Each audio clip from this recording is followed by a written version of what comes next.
News tonight that we wanted to respond to. Jimmy Kimmel, late night host on ABC, is being taken off.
What the fuck? They canceled Jimmy Kimmel today.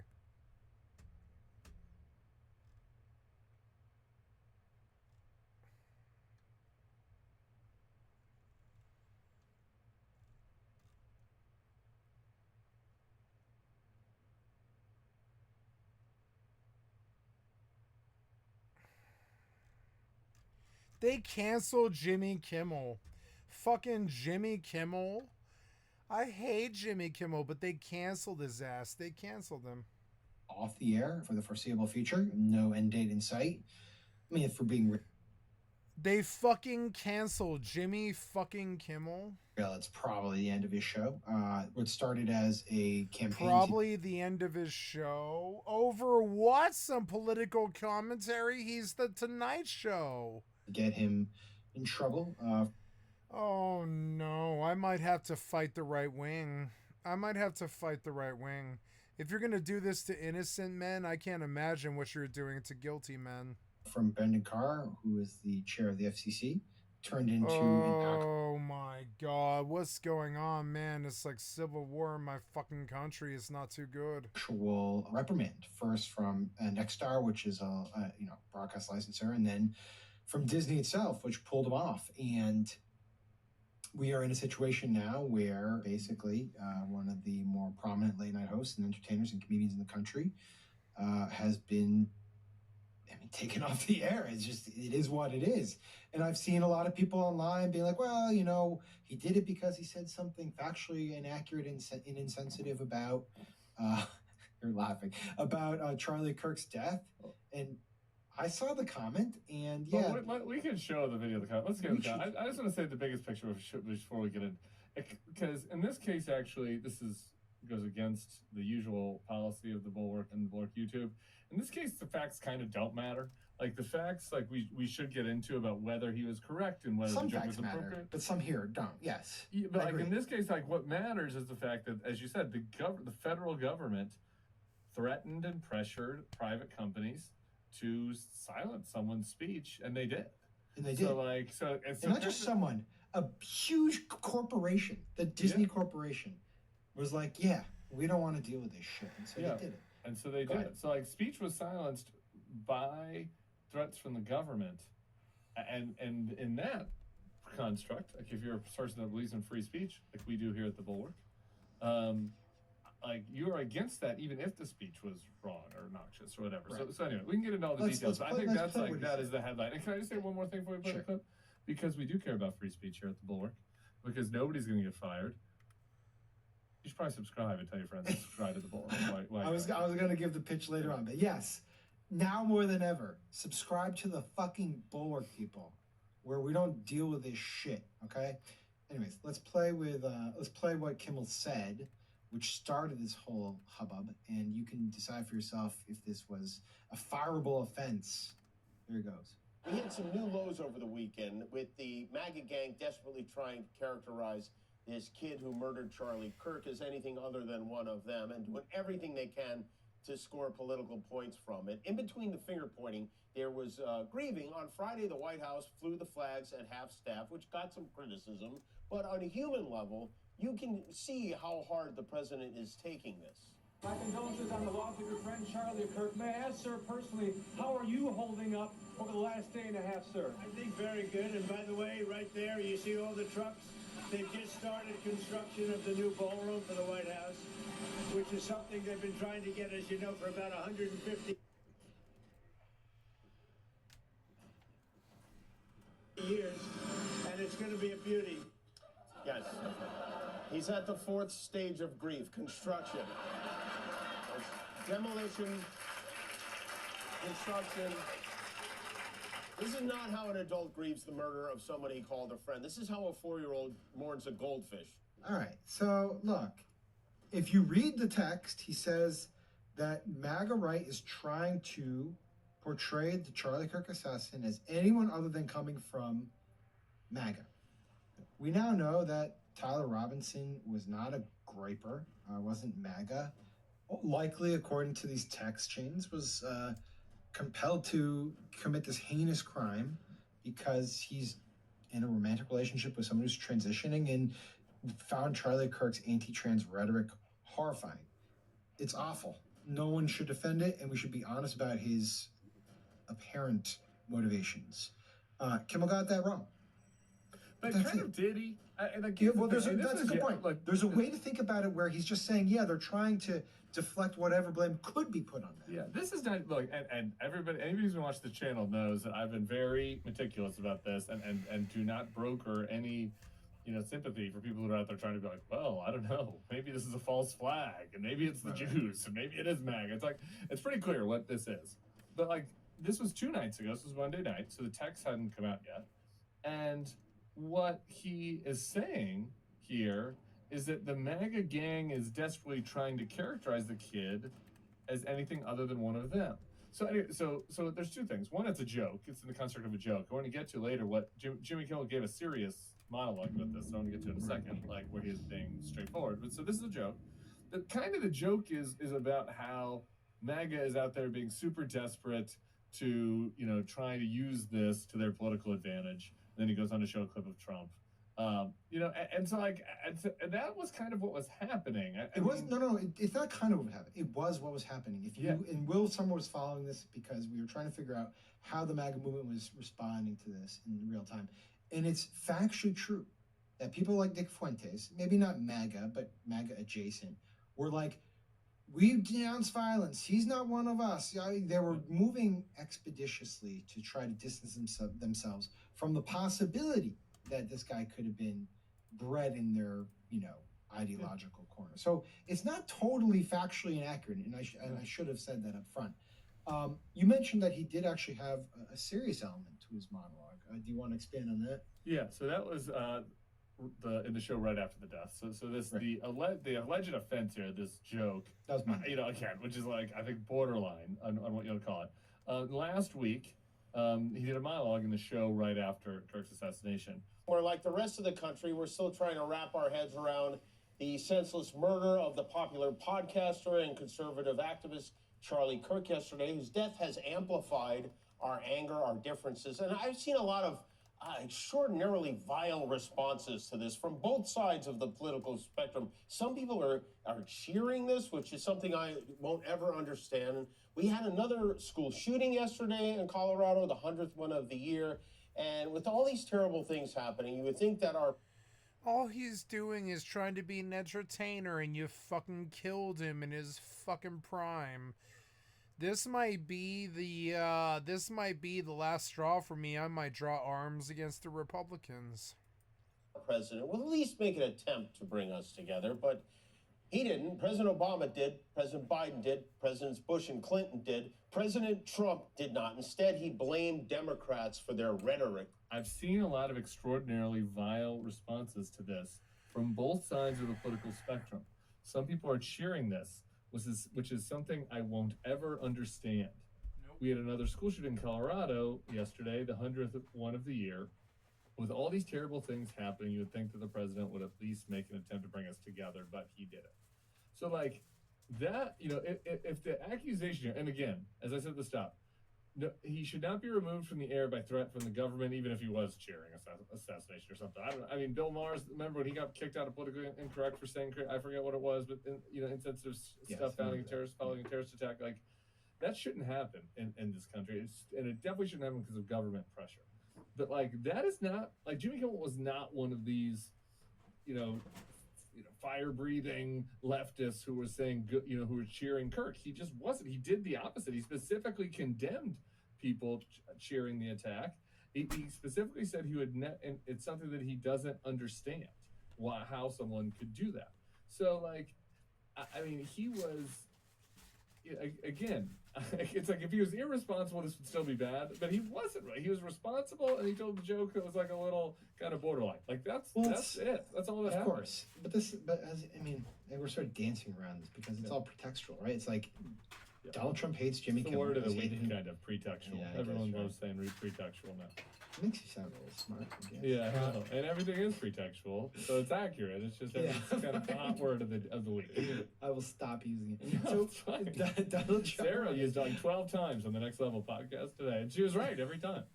I'm just noticing that word is in vogue. All right, well, this is pretextual. I'm sorry. Don't worry about it. Donald Trump hates Jimmy Kimmel. Donald Trump said sometime in like July or something that Jimmy Kimmel was next after what happened with Stephen Colbert. Fallon has no talent. Kimmel has no talent. They're next. They're going to be going. I hear they're going to be going. I don't know, but I would imagine because they get, Colbert has better ratings than Kimmel or Fallon. You know that. Donald Trump has long tweeted or posted, mocking and going after Jimmy Kimmel. And Jimmy Kimmel really doesn't like Donald Trump. And the idea here that they had something to go on to get Jimmy Kimmel thrown off the air was obvious because Brendan Carr, who is the chair of the FCC, went on Benny Johnson's show and basically laid out the exact path for how this was going to transpire. We have the video, so let's play the video of him on Benny Johnson. When you look at the conduct that has taken place by Jimmy Kimmel, it appears to be some of the sickest conduct possible. As you've indicated, there are avenues here for the FCC, so there are some ways in which I need to be a little bit careful because we could be called ultimately to be a judge on some of these claims that come up. But I don't think this is an isolated incident. I mean, obviously, look, there's calls for Kimmel to be fired. I think you could certainly see a path forward for suspension over this. And again, the FCC is going to have remedies that we could look at. Disney needs to see some change here. But the individual licensed stations that are taking their content, it's time for them to step up and say, this, garbage, to the extent that that's what comes down the pipe in the future, isn't something that we think serves the needs of our local communities. But this sort of status quo is obviously not acceptable where we are. No. And this is the part here, like, to your point about how they lay out the exact path. It's the exact path. It is the exact path. Yeah. He says, here's the quote, Disney needs to see some change here, but the individual licensed stations that are taking their content, it's time for them to step up and say this. Wink, wink. Garbage. And then that happened, and then the stations, and so for people who don't get this, obviously, so ABC is the parent company, and then you have these companies that own, like, the local ABCs in your local market. So Nexstar, which owns a bunch of these local stations, is shocking. Are you ready for this? Trying to merge. with another big $6.2 billion deal with Tegna that they need approved by the Donald FCC. Trump and Brendan Carr. So these guys are out there. They want to merge. They want to make their company bigger. They need approval from the government. You have the FC, the person that is in charge of the approvals, out there saying, "Hey guys, you shouldn't be accepting this. You shouldn't be platforming this wrong think, by a comedian that is an enemy of the regime." And they just went out there and did. It happened in 3 hours. Like Brendan Carr said this.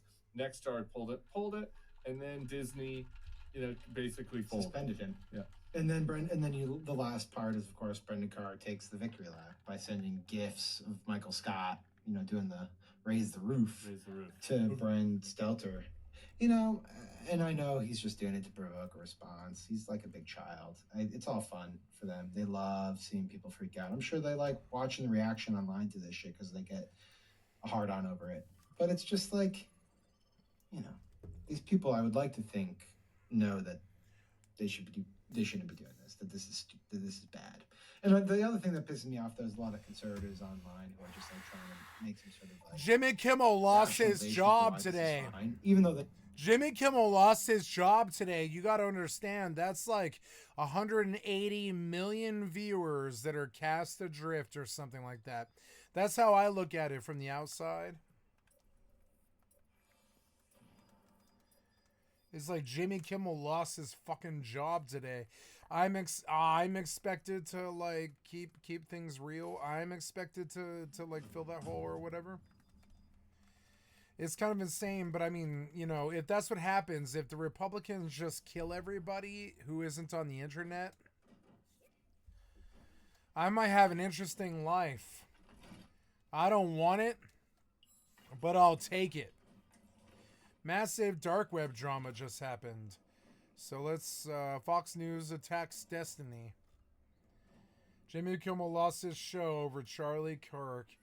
I predicted this 3 years ago by Little Bill, and we're going to play all of this. Play all of it. They know that this is deeply, deeply problematic. Oh, well, Jimmy Kimmel, he said defensive things, and, there's no obligation for anyone I want to hear what the rest, I want to hear what the rest Bulwark has to say, because they're actually part of this. They're, like, actually part of it.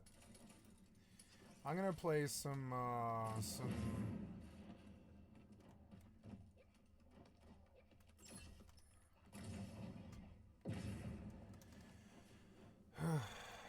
ways of this filth. It's like, fuck off. Just be Ari honest about Fleischer. it. I'll fucking Ari This is Fleischer. great. I wasn't gonna say anything because I have whatever. I'm sure Liberals want to make this firing about quote unquote free speech. Yeah. What else did he say? Keep reading because it's great. I'm going to keep reading in a second, but I just want to be like, liberals, by the way, I thought we were, for a while we all lived in a liberal democracy. Yeah, people who believe in liberal ideals do believe in free speech. That's true. I don't know why free speech is in scare quotes. They don't think about free speech. Because did it ever occur to them the issue might be accuracy? Yeah. It's false propaganda like this that's harming our country. It's just like, what? Ari Fleischer, like, if the roles were reversed, if Joe Biden's FCC had kicked everybody off the air who had said that Donald Trump won the 2020 election when he lost it, Fox wouldn't have enough bodies to go on TV to fill 24 hours anymore. Because basically every Donald Trump supporter advanced that lie. And two, I don't think the conservatives would have been like, well, if you're inaccurate, free speech doesn't apply anymore. Okay, this is about accuracy, not free speech. So I stand with the Biden FCC. The whole thing is, it's a fucking. I'll say it because I'm salty right now, and with great respect to Bill Kristol and the others at the Bulwark who were there pre-Iraq War. I don't need lectures from Ari Fleischer on accuracy. I just don't. I don't. I got to be honest about that. Oh, what are you implying? Well, you think that Ari Fleischer was lying on behalf of the Bush administration? People can read between the lines about that one. You think Ari was lying about the Bush administration? Oh, interesting. What topic are you thinking? Do you have a topic in mind in particular? They were, something to do with weapons and mass destruction. Yeah, it's just such a joke. It's so offensive. It's just like, it's pathetic and it's transparent. It's all, JBL wrote about this. You know how he said subscribe to the Bulwark? If you want JBL's newsletter, best newsletter in the business, you got to subscribe to Bulwark Plus. Go to bulwark.com and subscribe. He literally wrote this week a newsletter that was like, it's about power politics all the way down. And that's really what this is. This is the evidence of that.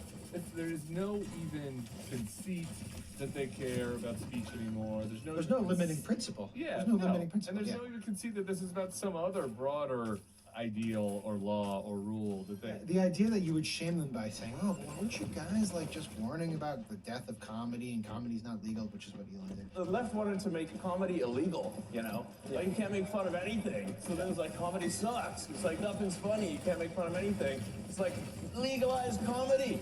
And weren't you the ones who like were so worried about wokeness, like going after people who said like hateful things and that people should be fined, saying, like they're not shameable by pointing at the hypocrisy. And in fact, it's much worse because at this point, it's not just the online mob who's like going after people. This is the sanctioned campaign targeting giant corporations by the president and his henchmen at the FCC. That's what this is. I mean, let's just be honest.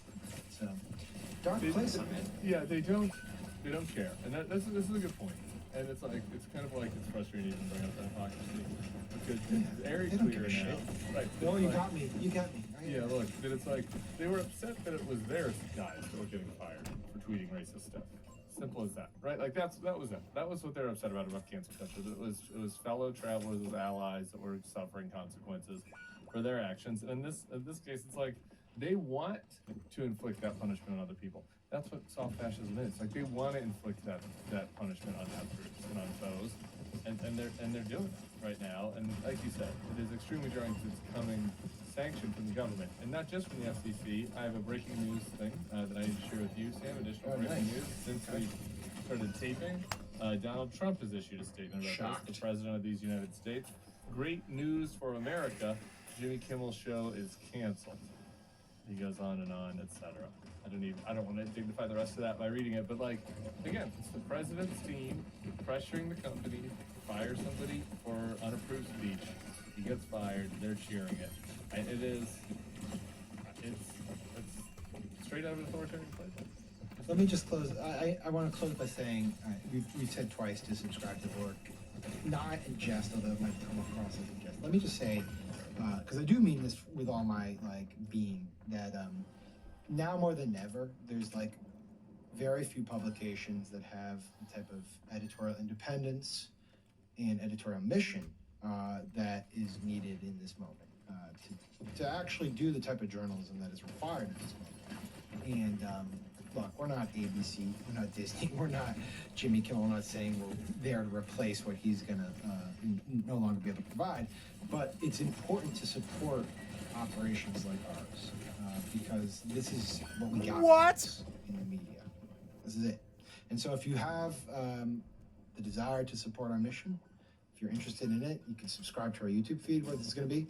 But you can also subscribe to thebulwark.com/subscribe. There's a whole number of membership plans there that you can choose from. We appreciate any support. We really do. Our work depends on people like you subscribing and paying for it. And we pledge to continue doing what we're doing in Israel.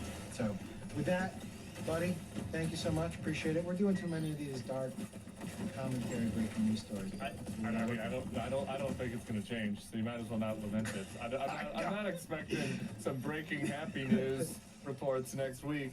You know, coming around the corner. Who replaces Kimmel? My polymarket bet is on Mike Lindell. I got long shot odds. I don't know. If I'm Disney, I'm just shutting it down, probably saving the cash, putting on a reruns. Okay. Talk to you later, bud. Amen.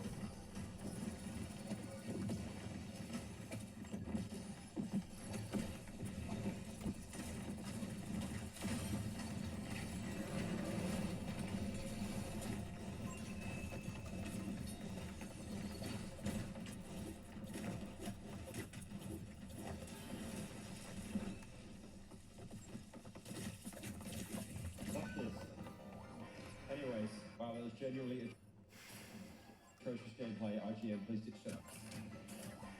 I went the wrong way. Thank God. Well, this will be easy. Please leave me alone. I don't know where I'm going. Don't go back down.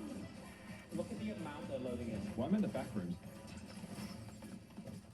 Someone suggested last stream that I play this game called Uncanny Cat Golf. Got downloaded. When did this come out? No, it actually came out in the past couple of months. Windows protects your PC. I hope I didn't just install a Bitcoin miner. Oh, this runs in the Godot engine. This build contains a completed World 0, World 1, World 2, World 3, World 4 modifiers. World 4 is incomplete. I see. Hard mode. Witchery. I hate that cat, man. Like, that cat is hiding something. He plays the uncanny and the canny chases you. The cat's cute. Nah, he's hiding something, dude. Look at his face. Damn, there's quite a lot of levels, actually. Build 0, 1. Okay. Welcome to Uncanny Cat Goal. Cat Thought Displayer.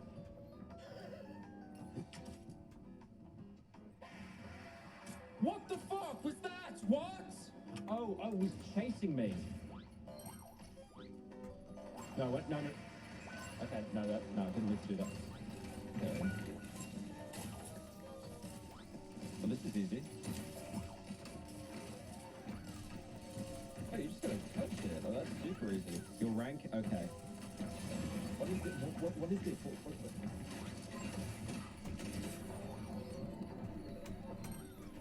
What?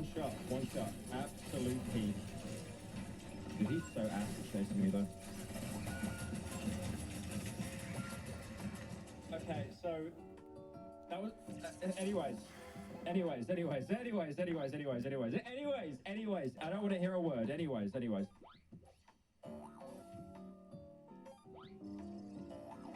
This fucking peaks. Nice. Kind of swag. Good job, bro. Thank you. Oh, do I get coins? I gotta wait. Okay. I need the coins. Why does it make the cartoon slip-up sound as well? Below average? Here's a gold star. Shut up. Okay. He could be baiting.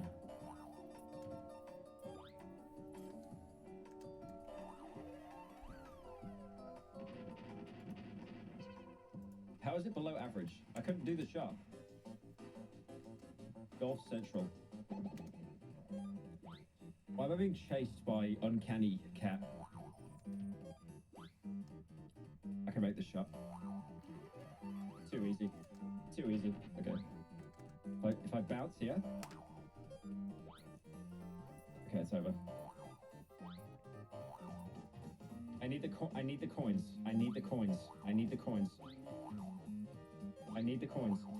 Stop following me.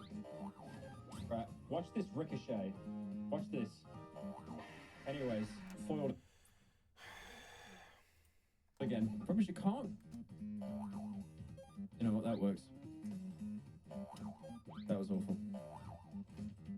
Oh, come on, you missed that? Actually feeding to the cats? There we go. Feeding, man! Feeding! This game. No, not again. Not in the sand.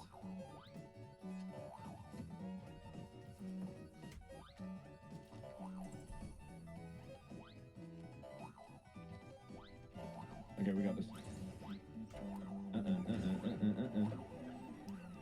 I'll take that. I'm not even looking at the rating. Look at this. I can't do a power shot. He's camping. Just bounce. Just not even a ricochet. Just bounced right into him. Fucking awful. I guess if I do it at an angle. No. Okay, he's camping.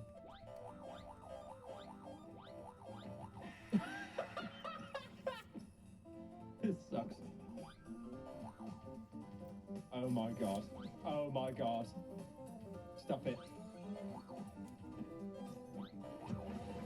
That was 8 hits. I don't even want to see this rank. Wow, that was genuinely atrocious gameplay. IGN, please shut up. But do I break these walls? Maybe? Oh, he's coming. Oh my god, he's coming. Hit it. No, don't feed. I'm stuck in the sand. I'm stuck in the sand. Oh. I'm so good at this. No. It's fun. Oh, what am I meant to do? I can't wait. Nothing happened. Why does he get to no clip, by the way? We're gonna do something really clever. Anyway, just let me get through. Let me get through, please. Stop camping me, bro. It's just the immediate screen that gets cut off. This is hard. This is really hard. How do you keep knocking the blocks and not making any... You got this. Speak through.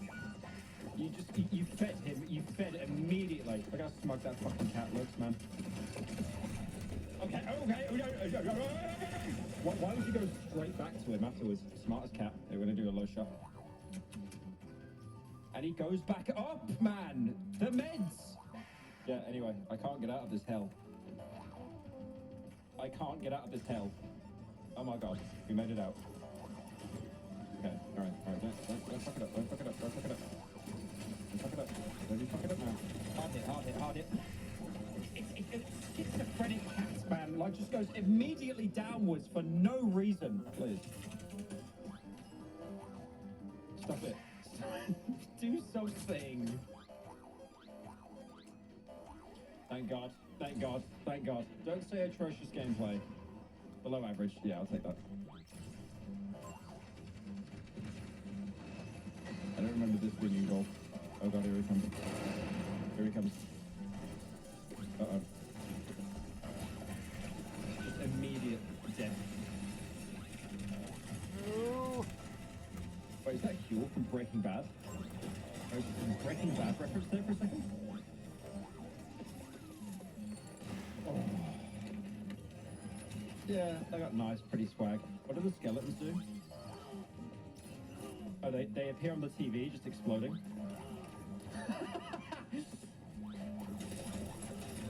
Stop it. Damn it. Do not let this man ever play golf. Do you remember the fucking float? He's pushing me. He's pushing me.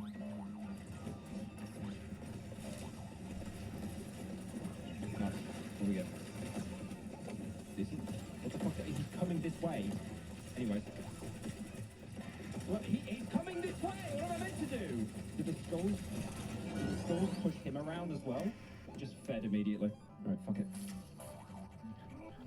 Schizo out. I hate that cat.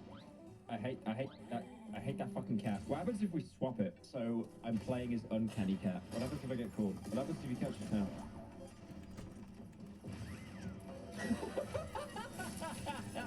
I like how nice that one is. Actually, zero jump scare. Alright, we're back. Please get me out of here. Please get me out of here. He's coming right now. There has to be a way to get out this fucking level! Wait a minute. Piss off. Very gently. Easy. Too easy. I'll take peak rank. What? There's two of them now. I've got a plan. I'm back at the fucking beginning. I'm stuck.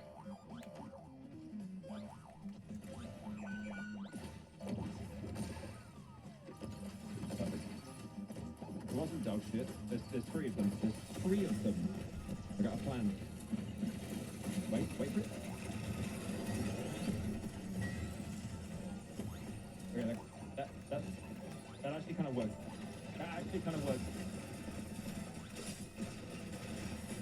Oh my god. There's so many of them. Is there like 5 of them? Oh my god, how many? Anyway, get fucked.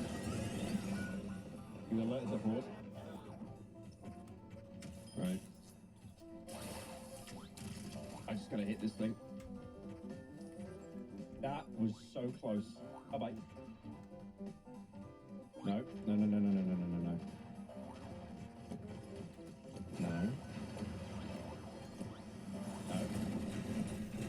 It's over. It's not over. It's over. Can I get a small break? I'm just asking for a moment of your time to get a small break here. But that's nearly done. That's nearly... Unlucky. That's gonna get me such a bad rank. Yeah, shut up. I don't know what's happening here. It's over. Give me the coins. No. Piss up. I'm getting the money. Alright, that's enough. Get out. What the fuck is that? I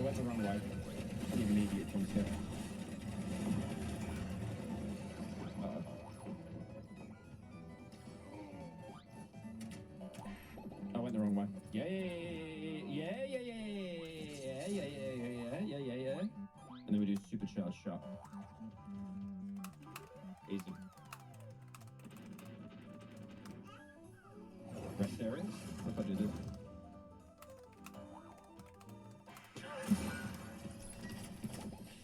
Just terrible. Right, an angle. How did he... He's like roll catching me, man.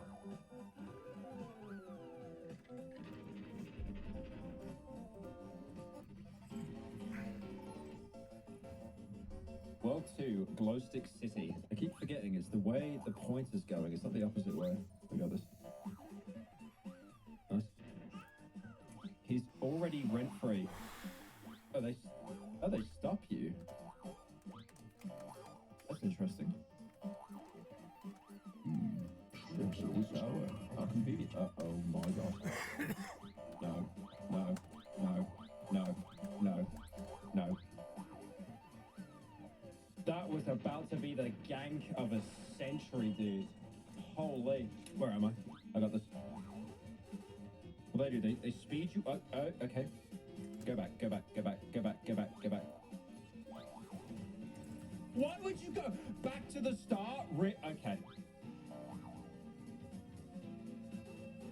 Stop it. Go in the fucking hole. The stress this cat brings me is actually unreal. I told you, this cat is fucking stupid. Doesn't this cat have a Twitter account? The guy that owns him is called, like, Doctor something. Don't be mean to him, he's fucking stupid. He's just not going the way that I am. Look at this. Yeah. I like the music a lot. Go in the hole. Yeah, back. I like the music in this game a lot. Anyways.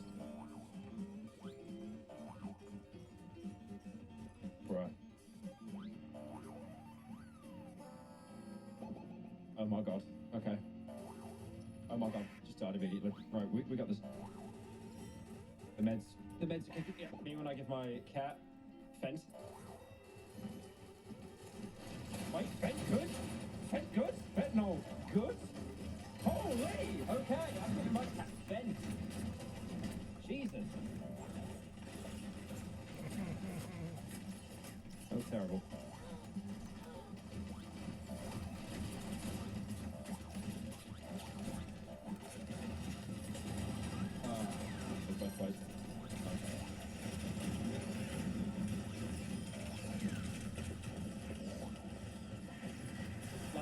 He would do anything except go in the hole. Like, he would actually do anything except go in the hole. Please. Go in the hole, man. Just fed. There we go! Pig.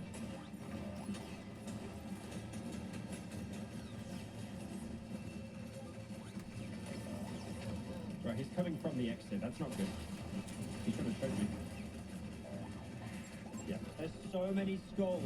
There's so many. Right, okay, some of them, the skulls are escaping. They're free. Okay.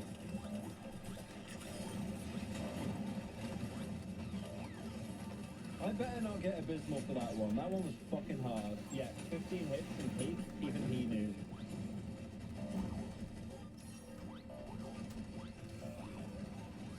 Oh my free! That's not a real cat on the monitor.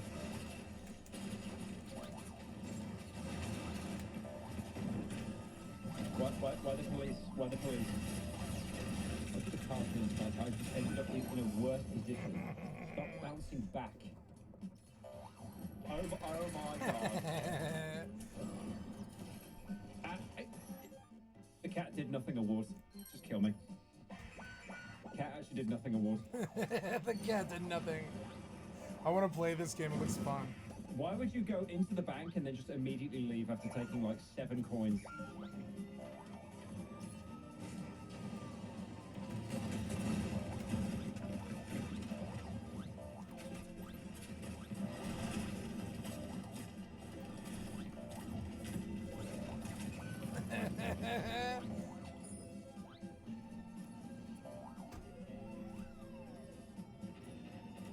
Thank God.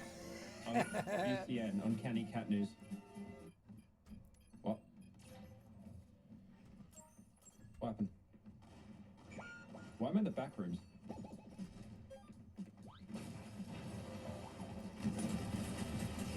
Because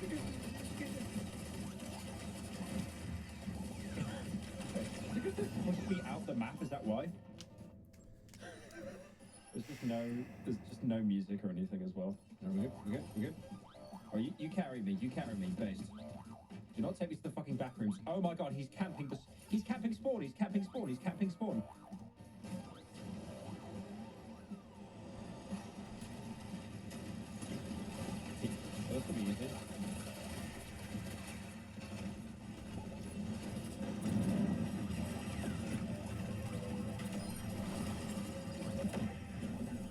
This will be easy. This will be easy. Come on! Too slow for slipping Jimmy. What? Where the fuck up? Dude, I'm getting good at this now. No way. This is so unfair. I can't even see the uncanny cat. We got it. Green room.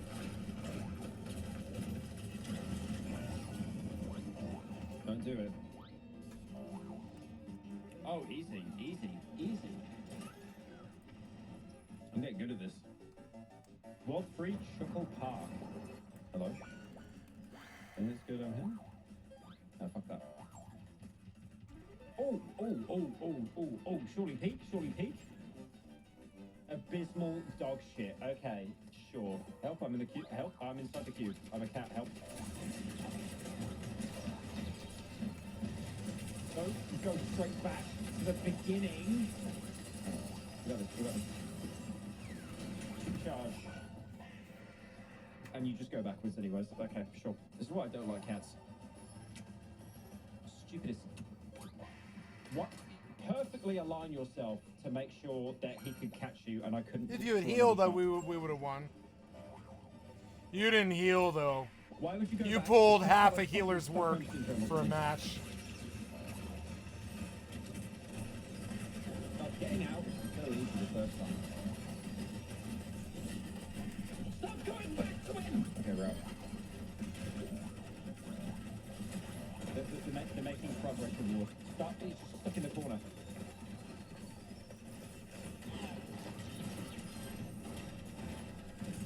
Take back hating cats. I'm the #1 glazer. This cat is fucking useless. You tell him to do something, he does the complete opposite. What's this do? Oh, great. Okay. What do we have here? Well, that was bait. I'm now dead. I might not be dead. I might live. I have to go up here. Now I gotta get this one. There we go. There we go. Hit this one. Yeah. Nice. Peek. What do they do?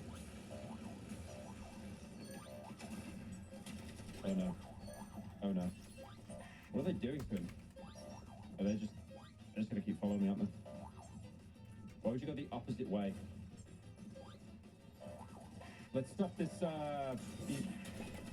fun and games, yeah? You don't go after the uncanny cat, by the way. Notice that one. My god. Leave me alone. No. Don't come over here. He missed the shot. Excuse me? Coming through? Thank you. I don't care. I'm happy that level's done. Right? Look at this. I'm not gonna do anything.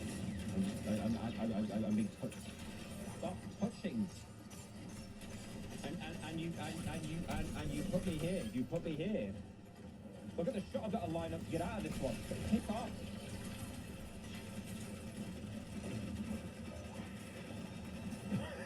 I can't take much more. I'm at my wit's end. I'm actually at my wit's end. And I make some kind of tangible progress. And there's like 5 of them hidden behind the wall. I'm gonna get actually full on molested now. Stop putting me in these corners, please. There's no way. There's no way. Get out of here. Get out of here. I don't care. Oh my god. Great start, yeah. Yeah, break. I can definitely leave the starting area. I can definitely leave. Yeah, just.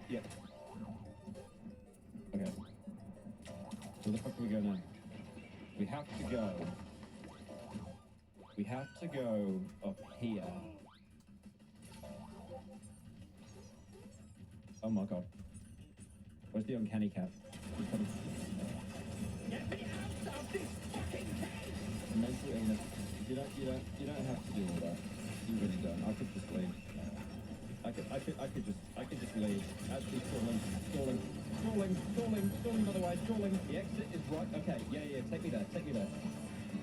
No, just take me to the cat, that's fine. I've never seen more stalling in my life. Right, I can't even do this yet. This is actually just fucking random chance you get to touch them up. Why would you go down? You were just about to hit it. We got this. It's not good. I just want to leave. Right now, yeah. Right, get me out the hole before they start swarming on me. Get me out the hole. Okay, good. This is good. I can't control. Not in the corner. Don't touch the cat. Oh my god. Stop touching.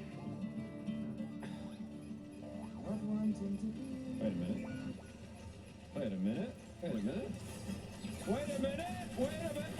Oh my god, the exploit.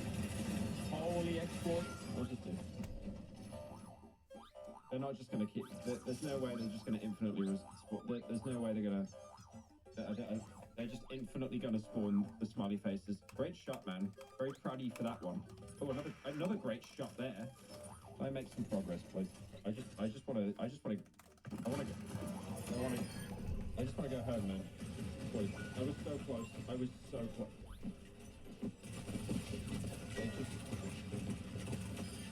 No.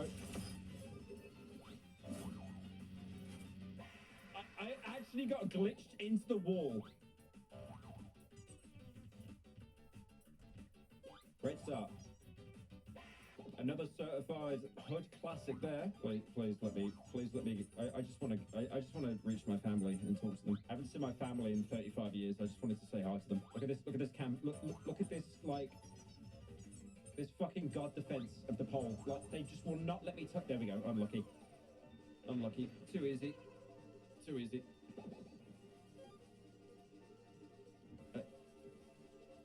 How am I even meant to?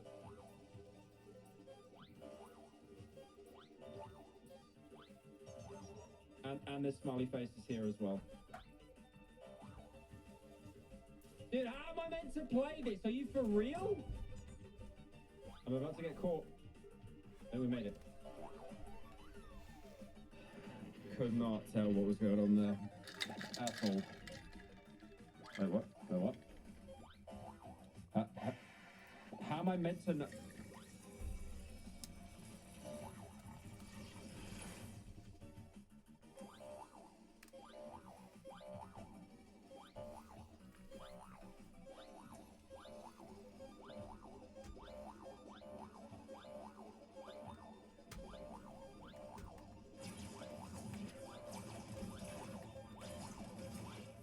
Please don't touch me.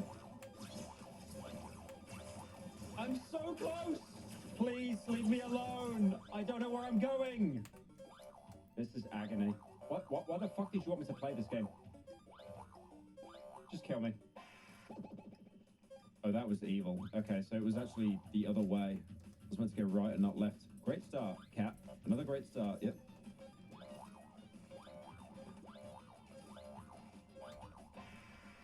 Wait, I don't remember.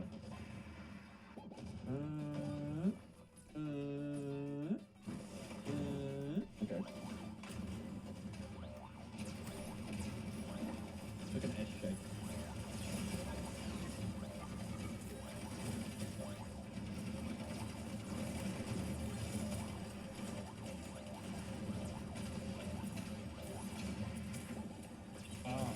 But diagonally down.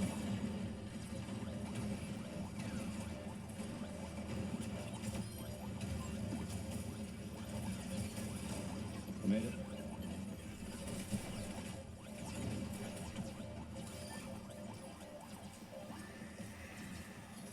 Jesus Christ. What? What? Why is there a dog now? Where's there a dog?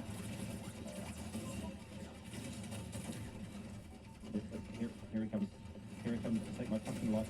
The dog needs to hurry up. The dog needs to hurry up. I'm dead. But the dog is even more useless than the cat. God damn it. Hurry up, you stupid fucking dog. There we go.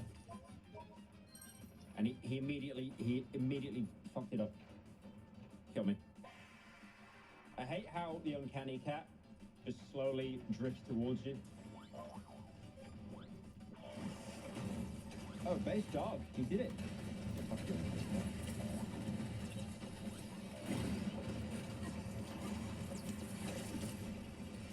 Oh no. Now the dog. Now the fucking dog's changing it. Stop it! Okay. That was not a visible dog shit. It's a dog. Why is there a dog here now? Thanks, dog. Thanks, mate. I appreciate it. Yeah. Thank you. It's not a gang. That dog is so useless. God damn, I have a plan. A foolproof plan.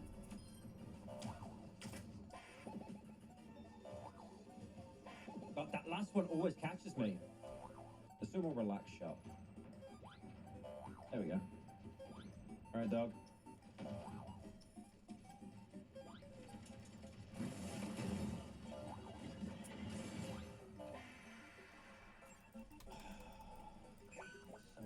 Bitch. Wait, longer at the start? I could just do a non-charge shot. I mean, that could work. Anyways, why are they after me, by the way, not the dog? What? Don't go back down! Just the Walter White bit in the corner. What if I just say, fuck it? Okay, snuck past him.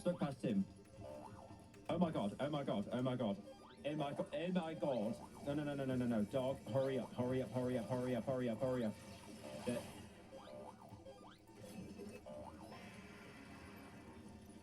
I hate that cat. They're going to gank me. You stupid fucking dog. Look at what you've done. You know what you should do. Let's wait. Tom Hanks did. Let him wait. Alright? I'm out of here, fuckers.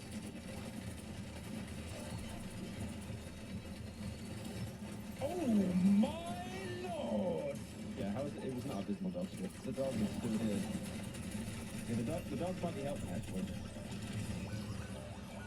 Okay, free. Never mind. Just immediately caught. We have an opening. Get me out. Why would you go backwards? Just making negative progress. There we go. Oh, the dog's gone. Thank God. What is this? Come again soon? Oh, like we're leaving the amusement park now. God damn. One for the final frontier. I think it's the final one. It's not just huge. What happens if I break that rock there? Where's that ball? Okay. Red skulls, I'm kindly asking you don't fuck me over here. No!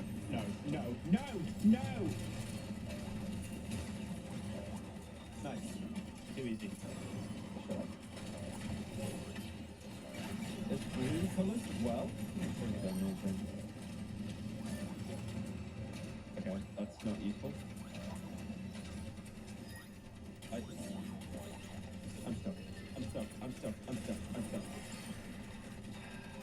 I'm stuck again. God damn it, this one's really hard. Come and kill me, come on! Right, I'll try and hit these ones. You know that didn't work. This could work. Okay. Got a bit of progress. I feel this one's going to be a trap.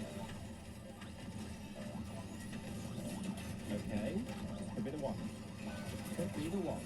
This is not the one. This could be the one. This is the one. This is the one. This is the one. Shut. Don't fuck it up. Oh my god. That was the hardest one. That was actually the hardest one. Placeholder. Too easy. Placeholder. We're just playing the match that he hasn't finished. Too easy. Uh-oh. What is that? Is that a cat with its arse out? What is that? What's that down there? What? Look at the amount they're loading in. How am I meant to make any tangent? Look at this, man. Look at this. Not even the fucking uncanny cat can touch me. Dude, it's gonna break. It's gonna break. What? My entire team died. What was this? Oh. They somehow got this? Destroys them all. Fuck Damn, you gotta this do shit. this one live.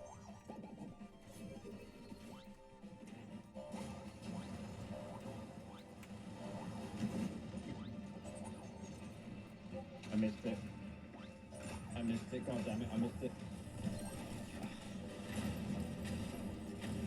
This is a hard one. I can't do it again. It does have to basically be perfect for it's over. God damn it. No. Oh. And the fucking balls just push you in the opposite direction that you shoot as well. Yeah. Okay. God damn it.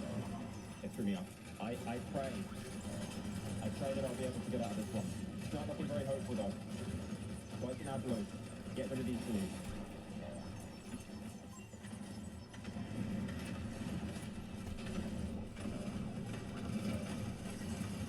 God, there's always one that like actually pre-fires you. Well, that's not helpful. You couldn't kill them. You couldn't kill them. That you had so much time. You couldn't do it. I meleeed them 5 times. The fuck was that? Wait a minute. I can't believe they got this. I can't believe you got this.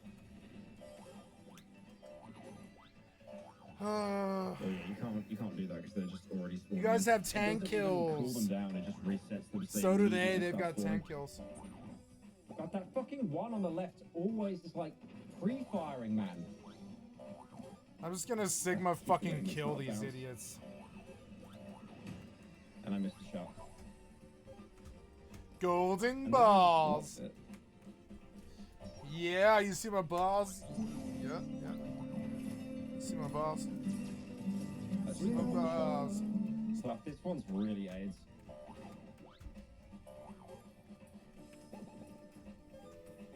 I give up on this one. Ugh, that one rolled me way too hard. What was it, 4-4? That was a placeholder. Yeah, it was that one. What about 4-6 onwards? But that one just bricks your game. Okay. Well, yeah, he did say that, to be fair. That was fun. I like that game.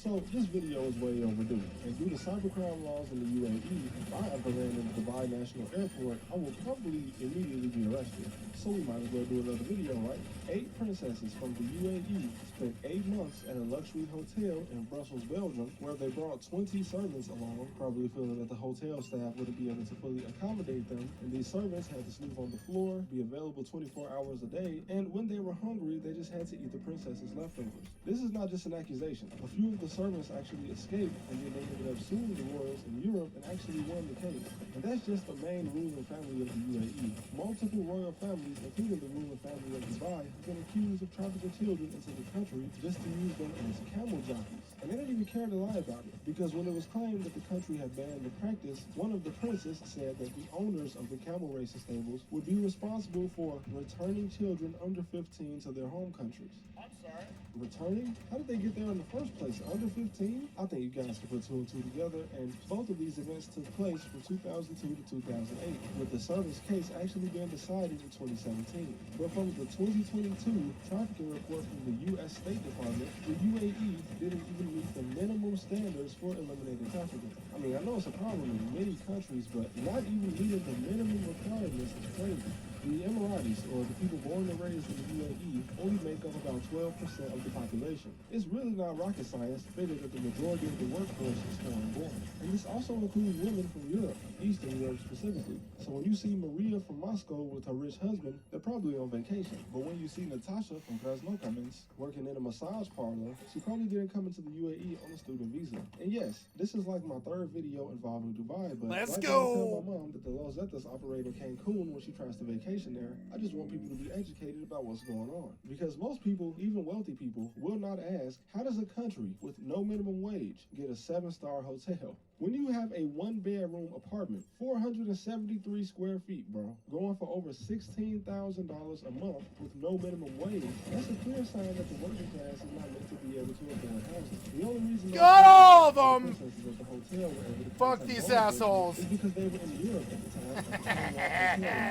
So it's not like the royals could exactly hunt them down and make them disappear in the desert. Some of the men in the royal families are accused of being pretty ruthless and indifferent. And by the way, I keep saying families plural because the UAE is split between 6 different royal families. That being said, it's not common for a prince to kill his father's assistant or even be accused of it. I mean, we haven't heard of Prince William having someone beheaded at Buckingham Palace. Prince Hisahito of Japan, he seems like a nice kid. And King Maswati has at least 8 sons. I haven't heard anything about them, but in a classified document that made it to WikiLeaks, the, at the time, acting consul general in Dubai, in a report on how the ruler had appointed his second son as crown prince. The reason he gave for the firstborn son being passed over is because he supposedly killed one of his father's assistants. And it's also speculated that this murder has something to do with the prince's alleged drug use.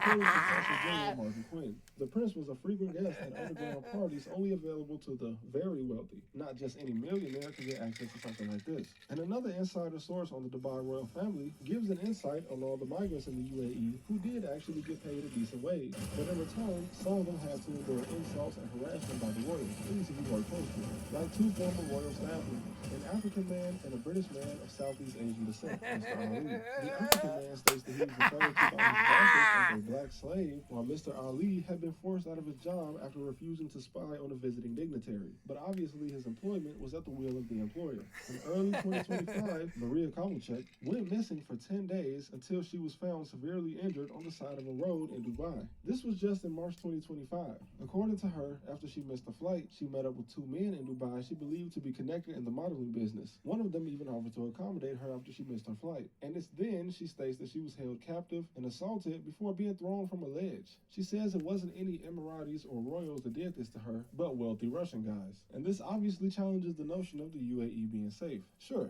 you might not get robbed, but things do happen, and the main difference is that the little crime that does happen here seems to involve either people so wealthy that they won't be prosecuted, or people that will people that are so wealthy they won't be prosecuted. Concept because wealthy people in a society often get away with some type of crime. If you want a recent example, just watch literally any of my Epstein videos. But in 1969, Ted Kennedy was driving a car with a girl named Mary Jo in his passenger seat. And when the car went off a bridge into a body of water, Kennedy escaped, but the girl didn't. Now, he always claimed that he wasn't drunk, but for some strange reason, he didn't report the accident for 10 hours because, in his own words, when I realized something happened this morning, I immediately contacted the police. 10 hours later, just long enough for someone to sober up, you could argue. But again, he says he wasn't drunk. And this was in 1969. Obviously, by this time, his oldest brother had already been the president of the United States, his other brother had already been the U.S. Attorney General and New York Senator, and Ted himself was a senator at the time of the incident. And he continued to be a senator for another 40 years after this. And it's only because he died in office. But anyway, I already went over in my last video on this topic why influencers will still try to convince you this is the best place to live and the peak of 21st century civilization.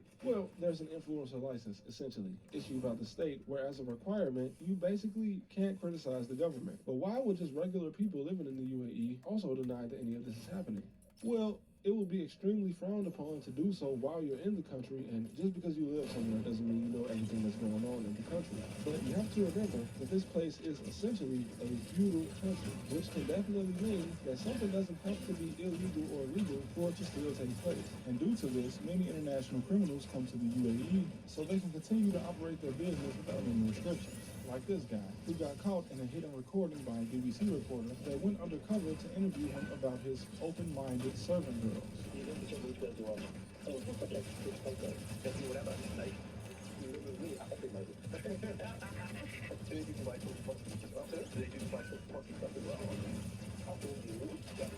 And it's pretty strange what authorities in the UAE do and don't take serious. Because you have a guy like this operating a brothel in broad daylight, while a robbery gang got sentenced to death in Sharjah. Many criminals, like the top lieutenant in the Irish mob, came here because of things like the banking confidentiality, which, despite the fact that scammers have been arrested in the UAE before, banking is reportedly pretty much behind the rest of the developed world, as questionable transactions are more likely to go through without raising the eyebrows. But that's not the only reason, because the UAE also seems to function as some kind of safe haven. In 2022, the leader of a super cartel from Bosnia and Herzegovina was arrested in Dubai. Now, he was arrested because he already had a warrant in the Netherlands for his shipment of nearly 740 kilos of cocaine, which is over 1,600 pounds. And this shipment went from South Africa to Rotterdam. Now, you'd think that since the authorities in the UAE arrested him, they were either planning to have him face justice there or extradite him. But after being held for 2 months in the UAE, they just released him. Here we have a guy that the UAE knows is a major drug trafficker, but for whatever reason, they basically grant him asylum. Where on the other hand, a British woman was at a party in Dubai in October 2024 when the police burst into the apartment and arrested her as well as several other people. Now, the police found 50 grams of cocaine at this party, and even though it wasn't her apartment, because she did a single line of it, she tested positive on the drug test they gave her. And this led to a 25-year sentence for being a drug user. So it seems like you just have to be a certain level of criminal to get away with stuff. And it also helps if the crime you committed was in another country. And the wanted arms dealer that has a luxury villa in Dubai, along with the Bosnian cartel boss, prove that some people at some levels do get away with big crimes. But since the kingpin has been arrested in the UAE and extradited before, it seems to me that maybe a little under-the-table robbery also plays a role. I mean, the royal family and all the expats might have money, but what about the average police officer? So all in all, if you're an organization that can bring in $1 billion, you can set up shop or launder money. Because you're not exactly taking any revenue from the UAE, the country is so rich they don't even have income tax. But if you're a petty criminal, you can end up with a life sentence. And if you're a royal, well, then you can do whatever you want. And of course, all of this goes back to the basically feudal state that the UAE is, and the fact that it has royal families. Because no matter what type of government it exists in, governments that have monarchies just seem to be more transparent about how much the royals will get away with. Who's that back there? Although our presidential system in the United States leaves the same amount of room for nepotism and corruption, and this is what people that live in the UAE need to take into consideration before watching my video. I'm not pointing at your system and saying that mine is better. I'm just pointing out things for my fellow Americans who may not be educated on what goes on. And also my Europeans, Africans, and Asians, because even though all of this is public knowledge, some of it still takes a little digging to prove. And with this video, I have officially destroyed any chance of myself ever being let into the UAE. But I can always go to Las Vegas, I guess.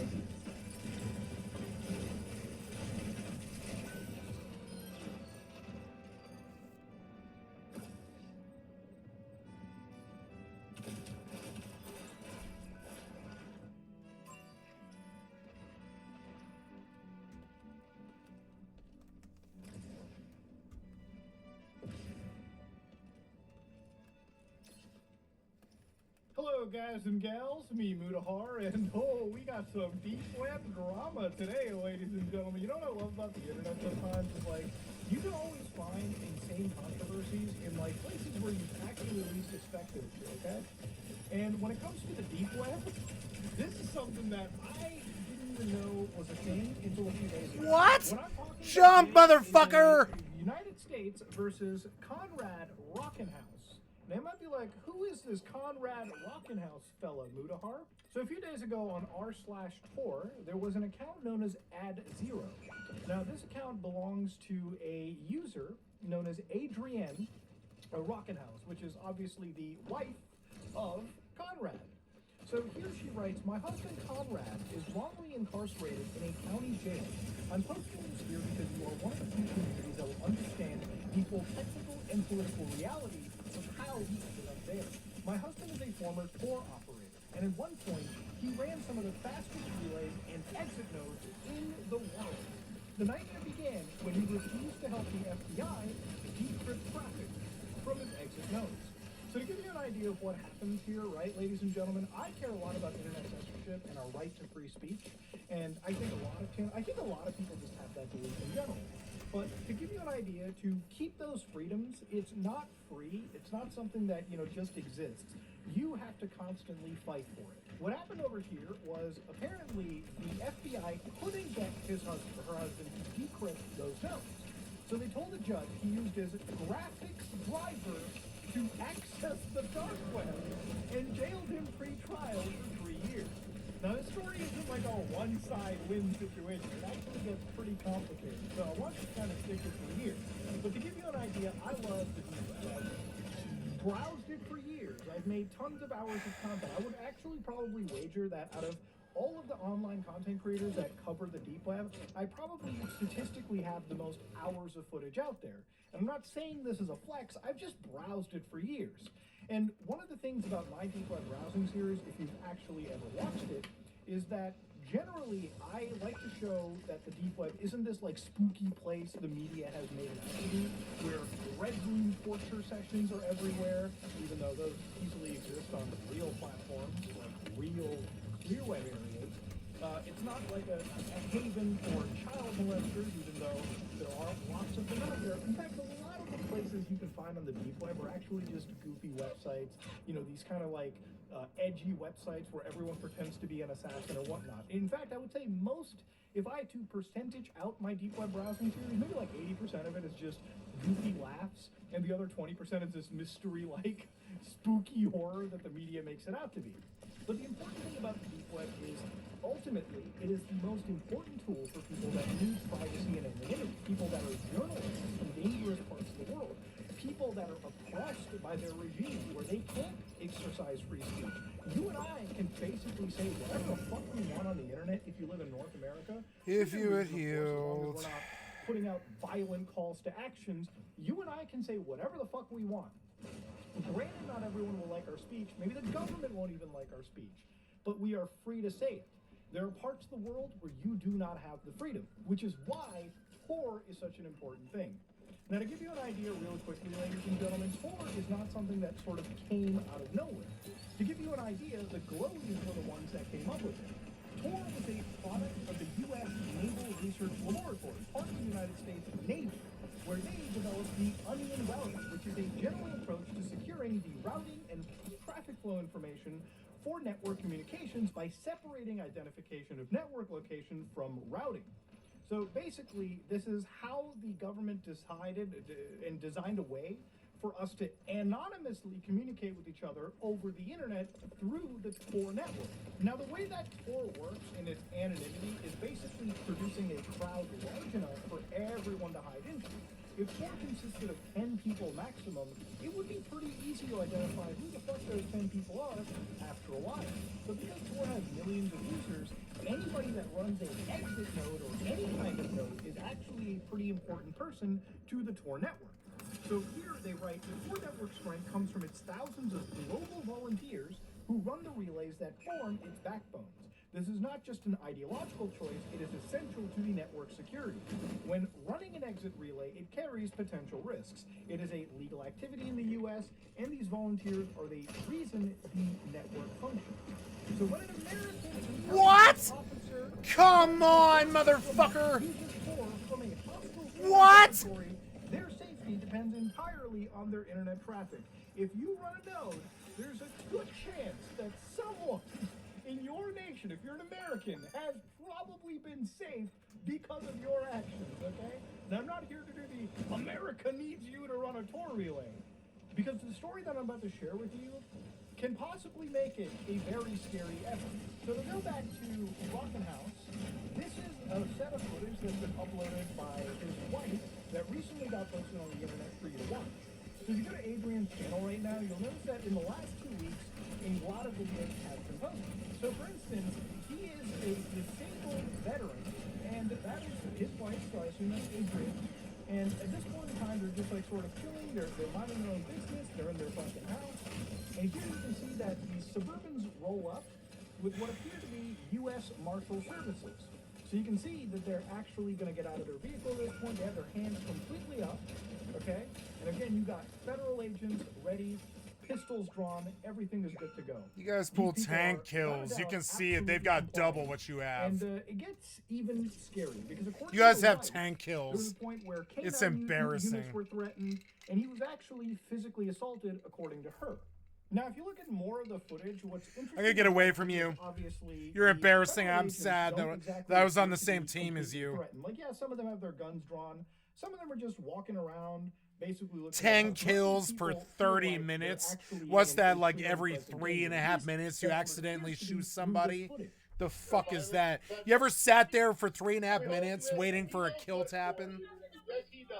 Yes, he does. Piece of shit, DPS. Because he's an adult. The warrant isn't for you. The warrant is to search his property. There is two warrants. What is the warrant? From his probation officer. For violence, federal. What's the state? I don't know.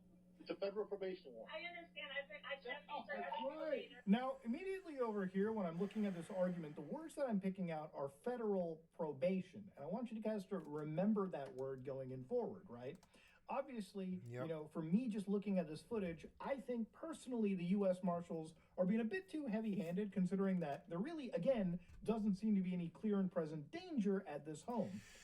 A real marshal would have been like, howdy, ma'am. And she would have been like, Marshal? And the marshal would have been like, I got some beef with your boy. What do you say? And she's like, okay, well, what do you want him for? Blah, blah, blah, blah, blah. And that's how a real marshal does business. These piece of shit fascists, they suck dick and fail and get people killed. Fuck the right wing and fuck them for backing these people. It seems like maybe what they're Fuck doing the pigs. here, the marshals, is a lot. It's just too much. So when you go to the Rockin' House website, according to Adrian, the actual warrant on the public record was a simple arrest warrant for a fabricated, nonviolent probation violation. So she even provides that right over here. You are commanded to arrest and bring before You are a commanded U.S. to magistrate arrest. judge without any unnecessary delay Conrad, who is accused of an offense or violation on the following document filed by the probation officer. So again, it's just order of the court. The offense is briefly described as follows: violation of bond conditions. So again, I want you to remember this because, you know, in a story like this, not everyone is completely innocent. So according to Adrian, what was actually happening over here was in a multi-year saga that had started in the state of Texas. Conrad was a supporter of free speech and online privacy, refused to help federal agents decrypt traffic on Tor exit nodes. He operated these for journalists and activists, and months later, on a pretextual, non-violent computer crime, he was arrested. His 3-year pre-trial detention was triggered by a single, provably false claim. So here they provide a court transcript where, again, they use some wild shit. So you can read this for yourself, but some of the takeaways over here are kind of like this, okay? So in this one section, he doesn't see that he actually downloaded the Tor software because the software technology usually blocks that. So he said that he did see that he was successful in downloading a Linux operating system called Spice, which is not true. Spice, ladies and gentlemen, is a tool that we use in order to look into virtual machines. So for instance, in this virtual machine that I have right here, you can see that in my information, there's something called Display Spice, which is a server that I use in order to see what's going on in the virtual machine. So when I hit play, instead of passing through a graphics card, I'm able to see what this VM is. I'm able to operate this VM with a graphical display because I'm using a Spice mixed with a graphical like display server in order to access this VM. Without Spice, I would not be able to see this Windows virtual machine. So that's effectively the technology right over here. I know it's been a little bit confusing for anybody following this, but that is the technology they're talking about. And again, the mentioning of Linux is not evil criminal software. It's just an alternative operating system in a world dominated by corporate greed. So in the case of Spice software, it allows connectivity to a remote virtual machine. And so not only can you potentially circumvent the host-based monitoring, but any network-based monitoring that may be occurring. It's an intentional effort to circumvent monitoring based on the logs that I reviewed. So then a question is asked, based on your knowledge of the defendant and his activities in this case, doesn't this vest the knowledge and capability to install this kind of software? And the answer is yeah. So based on the case at hand, throughout the investigation, we identified as unauthorized access or exceeding authorized access in this instant case, or in the indicted case on a Linux or Unix-based server. And this is also indicative of the same kind of capability, the ability to install a virtual machine to utilize Linux-based operating systems. So according to her, and I know there's a lot of things that are being thrown here, but according to Adrian, the case against him began when he was forced to confess to a nonviolent CFAA, which is that computer crime.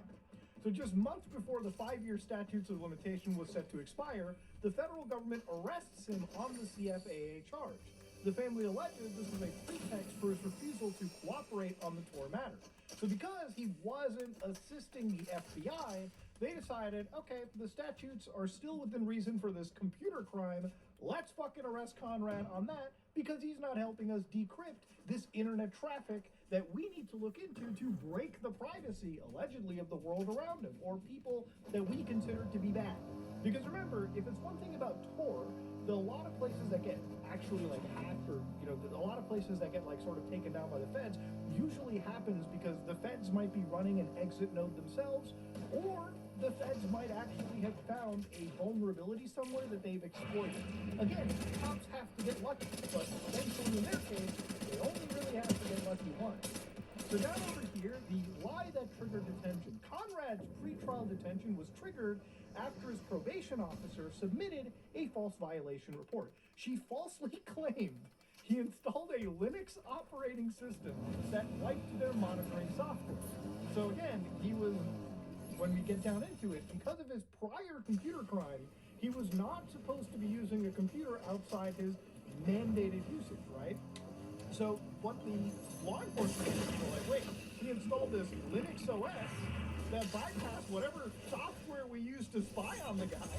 But in reality, she said the software was a standard Spice driver, which is not an operating system. That's true. That he had prior approval to use for his PhD program. Furthermore, the officer used the presence of the Spice server to suggest that Conrad They're like paying. They're like web website. They're like playing cat and mouse games with like cyber criminals that only commit like 2 crimes and shit, while the rest of us can't get a cop when there's like somebody trying to rape or murder us. It's insane. Fuck these guys. And they spend all this time in this cat and mouse Moriarty game with this hacker or whatever. Fucking embarrassing.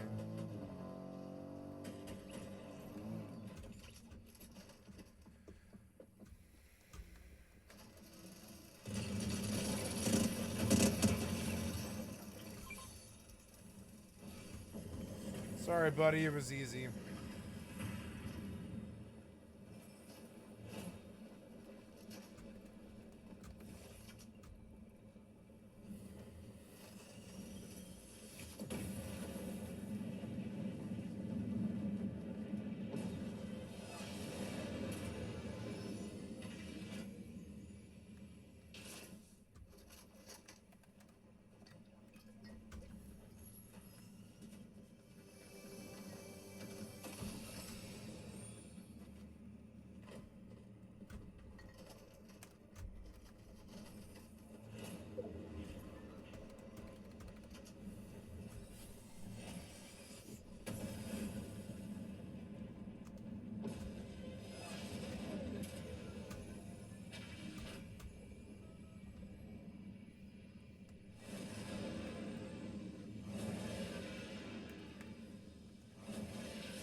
The claim that under oath he had no proof to support. So a documented conspiracy. The false accusation was fueled by a malicious campaign from Conrad's ex-wife, so now we're bringing ex-wives into it. Newly obtained documents show Luster confessing, which is his ex-wife, in a letter to her parents that she had tricked Conrad to keep him in jail. Emails show her collusion with Conrad's own attorney to secretly provide damaging letters to the judge and probation officer. prolong his incarceration for his own gain. So from 2019 to 2022, based on those pretenses, Conrad is held for 3 years in a pre-trial detention in various counties, both in Texas and Oklahoma, and a lengthy detention was influenced by improper communications from his ex-wife. So why are we kind of talking about this situation now? Because in 2025, it seems as though Conrad is still going through a lot of bullshit. Conrad, who is apparently 100% medically retired and a disabled combat veteran with a traumatic brain injury and PTSD, is now being the subject of this crazy lawsuit. And according to this, all of this is due to the fact that Conrad was just simply not opening up the doors for the feds. Now, the thing about the story that immediately had me going is maybe this guy is so principled that he spends years in prison, but he just won't let the FBI have access to those core entities because he really is something that believes in anonymity. He believes in security. He believes in people's privacy. By contributing, by giving the FBI what they want, you're basically undermining the entire reason that Tor is built in the first place. So maybe that's just a principled guy. Or maybe he's what's going on. See, for a lot of things on the internet is when you run these exit notes, I think legally you're allowed to run them through something known as Section 230. So this is the actual legal statute right over here. I guess protects sites like YouTube, for instance, where they're kind of served as sort of a distributor for information. And really, legal liability is not always on you for anything that is illegally. And somebody as long as I guess I comply, or you know, I'm not because I'm just like the distributor, because I'm just like the medium that is used, I might be legally safe. It's one of the reasons why sites like YouTube are not directly sued for any violation of DMCA or illegal things when it comes to, again, I'm not a lawyer, but that's just kind of the fucking protection that is supposed to be. And again, Tor is such a dangerous thing at times, especially to be like a backbone host, because you never really know what the fuck is going to happen if the government decides to really go on their ass and prosecute you. Immediately, you might be wondering, okay, Muda, is this like a guy that's being like fucking jailed for his right to protect people? I'd say on this level, research evidence, probably, but things started getting weird. Like I said, I want you to remember this time they started talking about all this monitoring shit, all this, all this informational stuff. Something, it's probably because you had a deal, instead of going to jail, you're on a parole thing, and as long as you don't violate certain things on your parole, you should be good. But it seems like Rockenhouse might have actually done that. So a bunch of guys on, a bunch of nerds decided to look this up themselves and found some new information. So, for instance, one user here says, okay, I think I found the original thing Rockenhouse was convicted of. I didn't even see why the fuck are the U.S. Marshals so horny for this. Back in 2014, Rockenhouse worked for a travel booking company. He was fired. He used stale VPN access to connect back to the company's infrastructure, right? So, something they didn't plug up. He detached a SCSI-1 from the server cluster, crashing it. The company, not knowing he was involved, retained him to help diagnose and fix the problem. During the investigation, He caused the problem. He caused the crash. Yeah. And terminated him again. And then he somehow gained access to their disaster recovery facility. These fucking hackers are so dumb. These computer kids are so smart, but also the dumbest fucking pieces of shit on the fucking planet. And so he tweeted his case out, so I guess there's some claims that... It's clear you can see it from the way that they operate. Now, of course, if this is true, this makes it a pretty serious non-violent computer crimes act, okay? It makes it a pretty serious thing. It makes you understand why the FBI was monitoring this fucking dude the whole time. Now, when I talked about that, when I played the clip of the marshal screaming about the parole violation, it starts to make a little bit more sense, right? Because according to, again, a story that was also obtained by Mr. John documents as well, there were a couple violations in that warrant. So one of them was admitting to using cannabis during supervised release, which any fucking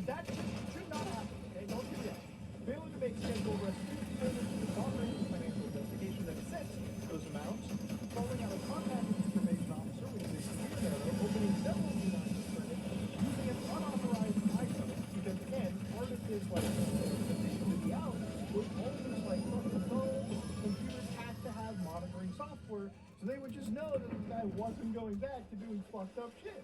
Now, the thing you have to understand about the CFAA is that even things that are benign, like, for instance, if it's really easy to hack into something, it doesn't necessarily exonerate you from, like, a serious crime. Remember, the most important thing about these laws are intents of your crime, right? Like, if it's easy to hack into somebody's computer and, like, steal their, like, personal information or fucking crypto money or whatever, you're still liable for, like, pretty serious fraud and criminal acts, even if hacking somebody was easy. Just because a door is open, just because, like, I leave my door unlocked, for instance, or my car door unlocked, doesn't give you the right to sort of break and enter or steal my property, right? Like, you get what I'm saying here? So that kind of stuff kind of applied over here. And the CFAA was pretty fucking paramount. Now, inside this entire situation, there's been some pretty spooky scenarios, for instance, where, like, apparently, according to some of the users who read the Pacer documents, there was apparently, like, him looking into possibly Googling the term Nambla, for instance. But apparently, further down into it, it also appeared that he was somebody that looked into, like, a satire website, like Encyclopedia Dramatica, and sort of got that idea out that way. Now, if this is true at all, the last thing you want to be doing when the feds are monitoring your computer because of a court order over something you did and agreed to, by the way, the last thing you do is being a North American Man-Boy Love Association. If the feds raid you for looking up shit like this or use it against you while you're being monitored, I mean, there's just no way to say that you're a complete and utter fucking buffoon. Again, if this is true. But this guy isn't as innocent as the white is posted, right? This guy is somebody that agreed to being monitored, and because he's now dabbling in virtual machines and ways to circumvent that monitoring, that's why the marshals are so horny for this guy. But I don't even agree with how excessive they are. I'm just giving you guys a full, complete side of the story. But look, the ultimate point that I wanted to look into it was the government using this as some vector to silence this man from, like, hosting his free speech exit notes? Actually, no. You know, this doesn't really serve as a reason for anybody to really worry about, I guess, hosting a node, because the node wasn't the issue. The issue was, according to his court transcripts, it was the fact that he was apparently violating his monitoring. That was it. It was like, it's kind of like fucking with, like, your ankle bracelet or something. It's gonna piss any law enforcement agency off. When you've agreed to be monitored, you're gonna be fucking monitored. So apparently they said that, you know, when it came to the monitoring, the way that it's enforced is fucking school them! Basically a spying malware to look on back to school, bitch! Back to school, bitch! So him accessing the deep web, 10 damage. Obfuscate what he's doing is already a violation. So even inside the actual case, when I was reading it for myself, according to even the agents, they corrected that Spice server stuff to begin with. So realistically, what the story kind of boils down to, it seems, is they basically hit him on a previous offense. He pleaded out, even agreed to pay over $500,000 in criminal restitutions. And any time that, you know, the FBI was like, or like any agency that was looking into him, the moment he fired up a Linux virtual machine and access to Linux virtual machine, all the other idiot nerds aggro to him. The key difference was that was ultimately basically was a tipping point to say, listen, this guy's just 6 down, 5 up. Wish me luck.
Thank you.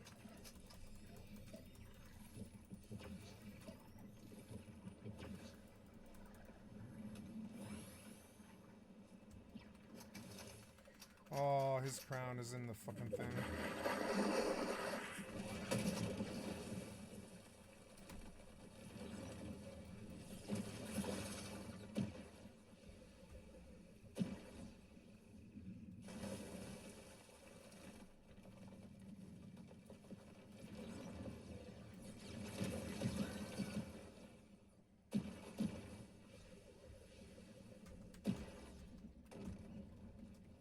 This rock is the last platform. I'll use this to get out.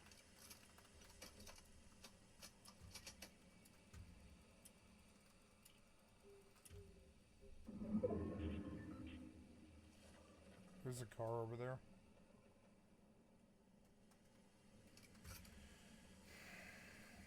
There he is.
Where is this fucking guy? Show your face, asshole. Where is this fucking clown? Where is he? There he is.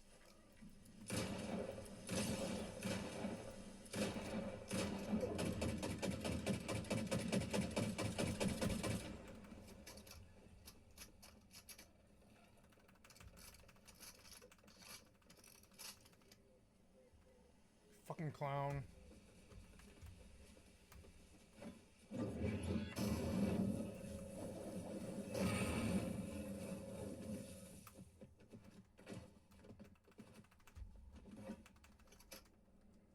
Where is this clown?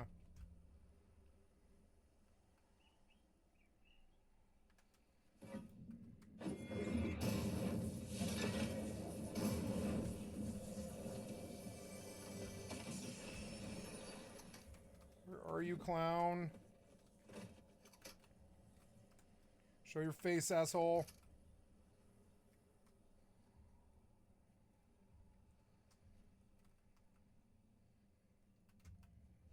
Where is this clown? I don't see him at all. I shot him twice. Where is this clown? Where is he? He's not behind me. Fucking asshole.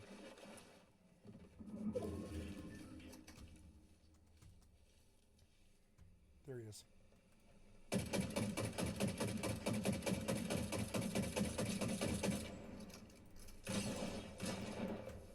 I'm gonna smoke you.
Your goddamn hammer hits, Epic. What was that? 4 of them. You know that does 100 damage. Do the math, piece of shit, developer. Oh. I'm going to get off this game, actually. I'm going to get off this game because it was toxic. Even at the end, I was like, I had to hit that guy with the hammer 4 times. What's with you, developer? What ails you? Just fucking like monitoring. So that's why the FBI or the marshals were that fucking heavy-handed on it. Now, again, there's a lot more to this, too, that comes with how he was handled.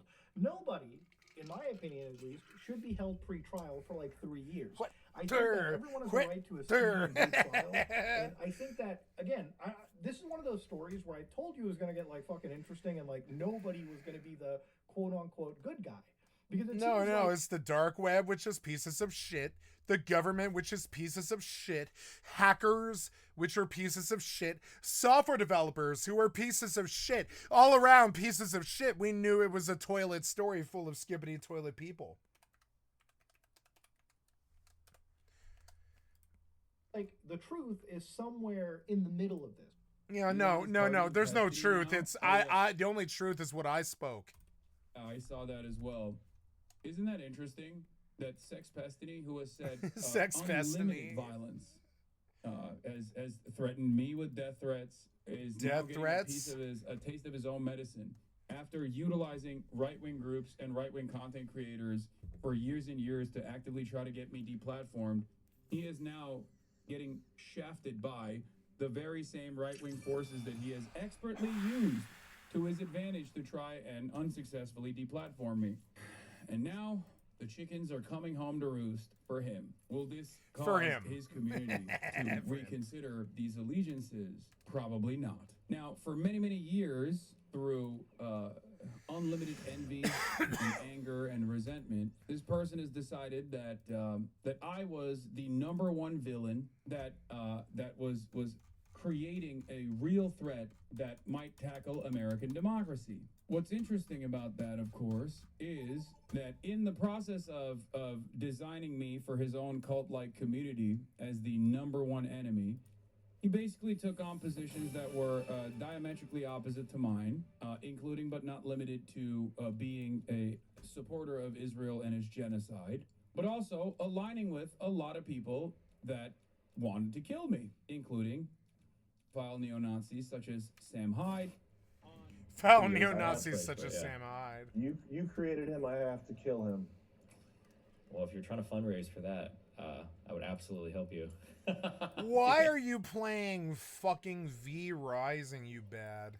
Anyway. And also, foul neo-Nazi. Fucking V Rising, are you serious? Such as Nick Fuentes.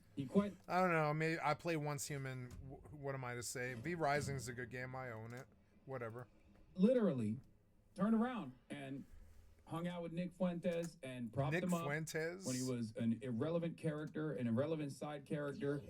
He gave his phone number to all these other podcasts and whatnot. Fuentes should be worshiping me. Fuentes should be worshiping me. I'm the Sexpestiny, blah, blah, blah. For, like, being able to breach, like, mainstream political I never shave. I never take a shower. I only sit on that camera and I talk shit. He didn't care because he is a debate mercenary. A debate lord. A masturbator. Ideology. And while he was doing so, he's a masturbator. For years and years, he used this community to find whatever they could to negatively frame me, to present me in a false light through a somewhat sophisticated smear operation. This operation also obviously took new light and a renewed strength when he associated himself with Zionist groups in this country that "What's are up, also man?" just as insane, but this time with a level of institutional, with a level of institutional control and influence. A big part of the clips that are flying all around the internet right now about how violent I have been came from his community. They've been at this game for quite a while. To limited success. It hasn't really worked at all. He's aligned with the likes of Ethan Klein. That backfired spectacularly on him. Members of his community have also aligned with far-right figures that have also ended up hurting them in the aftermath of their association. But now, one of the last allegiances that they had put together is also backfiring on them. Here's Lonerbox and Dan Saltman, who spent a year branding me as a terrorist supporter over my Palestine advocacy and lobbied Congressman God damn it. against me, worrying You've been about out of the LOS this exact same entire congressman fucking now time, you throw idiot. Destiny in jail. Let's take a look at this video. So, like, congressmen are tweeting at the FBI, telling them to investigate Hassan and throw him in jail, and the same thing with Destiny. That's kind of insane. Yeah. It's not kind of insane. It's. Yeah, it's very insane. Yeah, it's very bad. It's very insane. Yeah. Yeah, it's not good. They literally engaged in fascist censorship attempts when they thought it would eradicate the left, that it would eradicate my support, it would get me deplatformed, and now those exact same including Elon Musk, who was recently retweeted, who recently retweeted Dan Stalkman for a clip compilation that Destiny's community had created, that Tectone posted.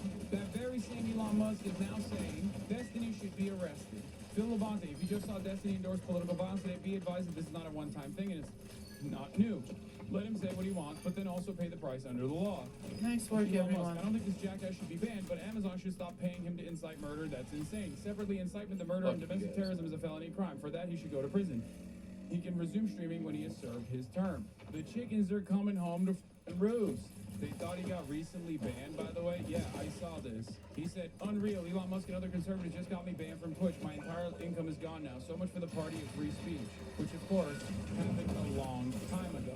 And it's ironic because the reasons why he got banned, if conservatives knew, they would probably actually defend him. At the time, they may have. I don't even remember. But it was an endless torrent of not so liberal commentary that he was engaging with, whether it be attacking trans people, or whether it be demanding that white supremacists drive over Black Lives Matter protesters because he was worried that BLM protesters were actually going to ruin Joe Biden's chances of winning the 2020 election. The rioting needs to stop. And if that means like white redneck militia dudes out there mowing down protesters that think they can torch buildings at 10 p.m., then at this point they have my blessing. It's holy. This needs to stop. It needed to stop a long time ago. Of course, Laura Loomer is one of the dumbest morons out there and ate the bait and said, you should have thought about that before you decided to justify political violence. They're so stupid. And Representative Anna Paulina Luna said, I have forwarded this to the FBI for investigation. Inciting violence and murder. This guy's disturbed and unhinged. Needs to be investigated. Shall the crimes do this? Not exactly like. You need conservatives to be afraid of getting killed when they go to events so that they look to their leadership to turn down the temperature. The issue is right now, they don't feel like there's any fear. Like, I don't know, it's like memes. It's just memes to everybody, I guess. I don't know, bro. I don't know. I don't care. I'm playing video games, okay? I'm done today. I don't care what. God, it's gonna be so fucking gay if I get killed in the next fucking 2 months of what I'm doing. Well, the cut shit out here, please don't anybody make any actual, the most cut, weak-ass, bullshit-ass speeches on my side. God, if it happens, holy shit, I'm gonna make a death note before I go out to go live and not, God, it's so cut. It's so optics cut. After spending years and years saying some of the most heinous, insane, unhinged over and over and over again, and routinely also, to be fair to him, giving it to the Republicans as well, including, but not limited to talking about the firefighter that got shot behind Donald Trump, in terms that really frustrated a lot of conservatives, and openly spending every waking moment, becoming even more unhinged, like when he went on the Piers Morgan show and said this. Destiny just said the quiet part out loud, this conservative says. I think that liberals need to wake up and finally realize that if they're not willing to do it, it will never come down. If you wanted Charlie Kirk to be alive, Donald Trump should have been president for the second term. Every time he's in office, this happens. People joked about when Biden came in, it was so boring, nothing was going on. 7 out of 10 of the largest protests in American history have happened under Donald Trump. I think that liberals need to wake. And now Tim Pool is farming him as well. Liberal calls for the death of conservatives following the Charlie Kirk assassination. He did 20 minutes on this. And Donald Trump Jr. is posting about it, saying this is the mainstream of the Democrat Party. I don't even know what the to say. These motherfuckers are literally using Destiny's community's clips because they couldn't find anything. They couldn't find anything recent of me saying anything that's even remotely advocating for violence or anything like that. specifically, and I know they're looking. I know that right-wing groups are currently desperately looking for anything that they can tie me back to Charlie Kirk in a violent manner. And DGG basically gave them all of the that, you know, is readily available out there. All this like false framing, all this out of context. But then those very same forces that these guys often collaborated with are now coming after Destiny as well, because you can't be normal ever. Do you think everything he said is covered by free speech? Yes, I do. Everything that he's saying here is incisive deliberately. But what he's very clearly trying to say is that, like, Donald Trump needs to lower the temperature. That's what he's trying to say. It's ridiculous for liberals to cave and capitulate to demands of lowering the temperature when the main figure in American politics, the goddamn president, is not doing so at all and is using this tragedy as an opportunity to stamp out any sort of political dissent. That's what he's implying. Investigation is now established that he has been radicalized by a leftist ideology, which drove him to do. Popular streamer Destiny refused to condemn the assassination of Charlie Kirk, says you need conservatives to be afraid of getting killed. On Piers Morgan, I won't condemn anything until Trump can go on air and say all of us need to calm down. On stream, you need conservatives to be afraid of getting killed when they go to events, so they look at their leadership to turn down the temperature. Yeah, I mean, we watched both of these things. That's basically what he said, yes. And he said this recently, for the record. He said this recently. Why is he rage baiting? Because he is a nihilistic debate mercenary that doesn't give a he thinks you shouldn't be optics tucked, which of course in many circumstances implies that you can, as a white guy, say the N-word, for example. Like it's totally irrelevant and unproductive ways in which he advocates for certain things. Like, it's just stupid. He's ultimately a nihilistic edgelord, and as someone who is nearing 40 years old, he just runs around and is like, ooh, I'm saying bad words that you're not supposed to say. I'm saying bad things that you're not supposed to say. And he wears that as a badge of honor. Yeah, he's the closest you can get to being a liberal groiper, literally. It's also been an abject failure. His own son is a Nazi. His own son. That he refused to educate and refused to look after because he's too busy frolicking around trying to procure child sexual abuse material from random Discord e-girls. In the process of doing that, he literally created a Nazi son, a groiper son. That's what happened. So it's an abject failure. And now here we are. Guess who made it onto Fox in his prime time and they did zero research on him? Far left streamer, now he's banned. And the far left is acting like Charlie had it coming. If you wanted Charlie Kirk to be alive, God, these people are so dumb. Dude, it's awesome, though, because now they got, like, one scalp in their minds. They got one scalp, so then they're like, oh, finally, like, we got one. Okay, maybe they'll quiet down, you know what I mean? Trump should have been president for the second term. You need conservatives to be afraid of getting killed when they go to events so that they look to their leadership to turn down the temperature. The issue is right now, wow, they don't feel like that's a terrible message. That guy's name's Destiny, and he just learned his fate. He's fired and banned for making any more money. Banned. You're right fired. Here, you idiot. You fired. You're fired from your streamer job. It says kick right there, dumb. I wonder why. I wonder why he's on kick and not on. Anyway, we shouldn't even tell him. No, he got banned. Twitch is taking these concerns, and they are running with those concerns. And by that I mean they banned him so hard. They banned him before he even said those things on Twitch. On his site. You need conservatives to be afraid of getting killed when you go to events? CNN is defending this guy. We can't punish people for disagreeing with us. We can't punish people for being jerks and celebrating the death of someone. That's not illegal. It's pretty funny. That I'll celebrate the death of Hitler if I want. The day after Charlie Kirk's assassination, or like hours after Charlie Kirk's assassination, like, it's war. We have to start physically apprehending people. Like, we have to, it's war. We have to take it to the left. We have to do something to the left, right? Like, immediately after. And then he's like, wow, I can't believe these guys are saying such violent things on the Democrat Party side, on the extreme left. Illegal, and that shouldn't be who we are. She's right. It's not illegal to say Charlie deserved to die and you're glad he did. They have a right to say that. but we have a right to fire you. I genuinely. We have a right to fire you. Like Donald Trump, fire you. You're fired like Donald Trump on The Apprentice, era 1999 or whatever. But it is funny. These guys are so stupid and so susceptible to misinformation that even when this dude turns around and trolls people by being like, oh no, I got banned, by showing the actual time that he got banned, which was many years ago at this point, they're like, hell yeah, we got one. You can't walk into the office and say you're into homicide. You can't work at CNN and tweet, I'm comfortable with cold-blooded murder. What do you mean? Dog. A prominent anchor on your network, Brian Kilmeade, quite literally said that about homeless people, which includes, of course, homeless veterans as well. A group of homeless people that you guys love to avoid talking about until you want to talk about how much money we're spending on immigrants or something. He just straight up said, we should kill homeless people. Like, not even a joke. Like, that's it. That's what he said. He said we should straight up kill homeless people, dude.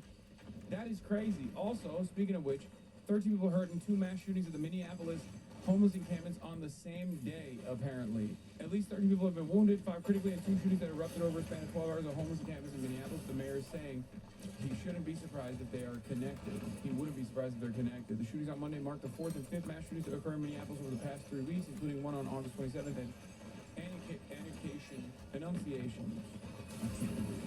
Annunciation Catholic school that left 2 children dead and 21 people injured. Yeah, here's what Brian Kilmeade said. This guy. Billions of dollars for mental health and the homeless population. A lot of them don't want to take the programs. A lot of them don't want to get the help that is necessary. You can't give them a choice.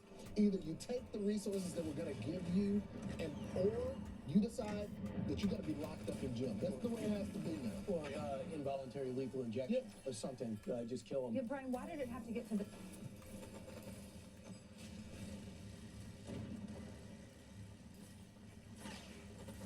I like that he also clarified, like, if people don't know what involuntary euthanasia means, look at his face, bro. Wait. Has to be now. Or involuntary lethal injection or something. Yeah. He went, yeah, and then stop. Look, please. Look at his reaction. Look at his fucking reaction. Or something. Yeah. Lethal injection or something. Just kill them. Yeah, Brian, why did it have to get to this point?